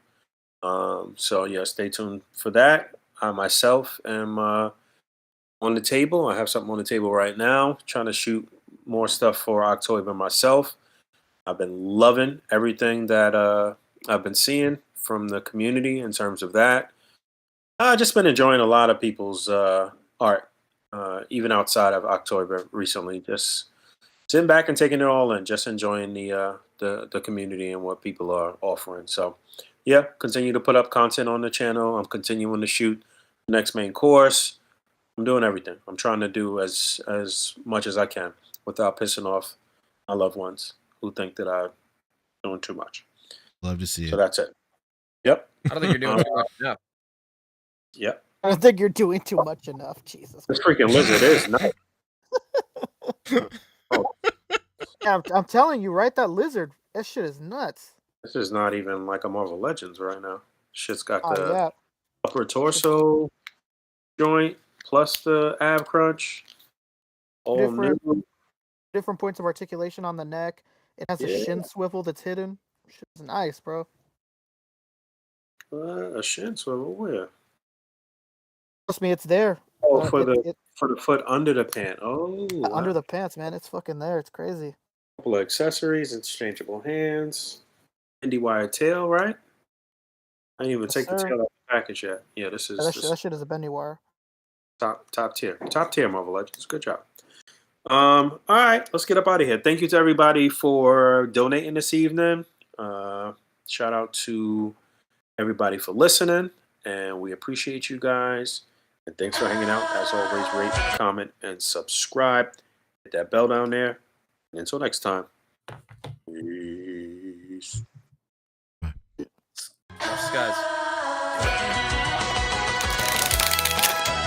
got the beakers and everything, bro. Yeah, because of the Muppet.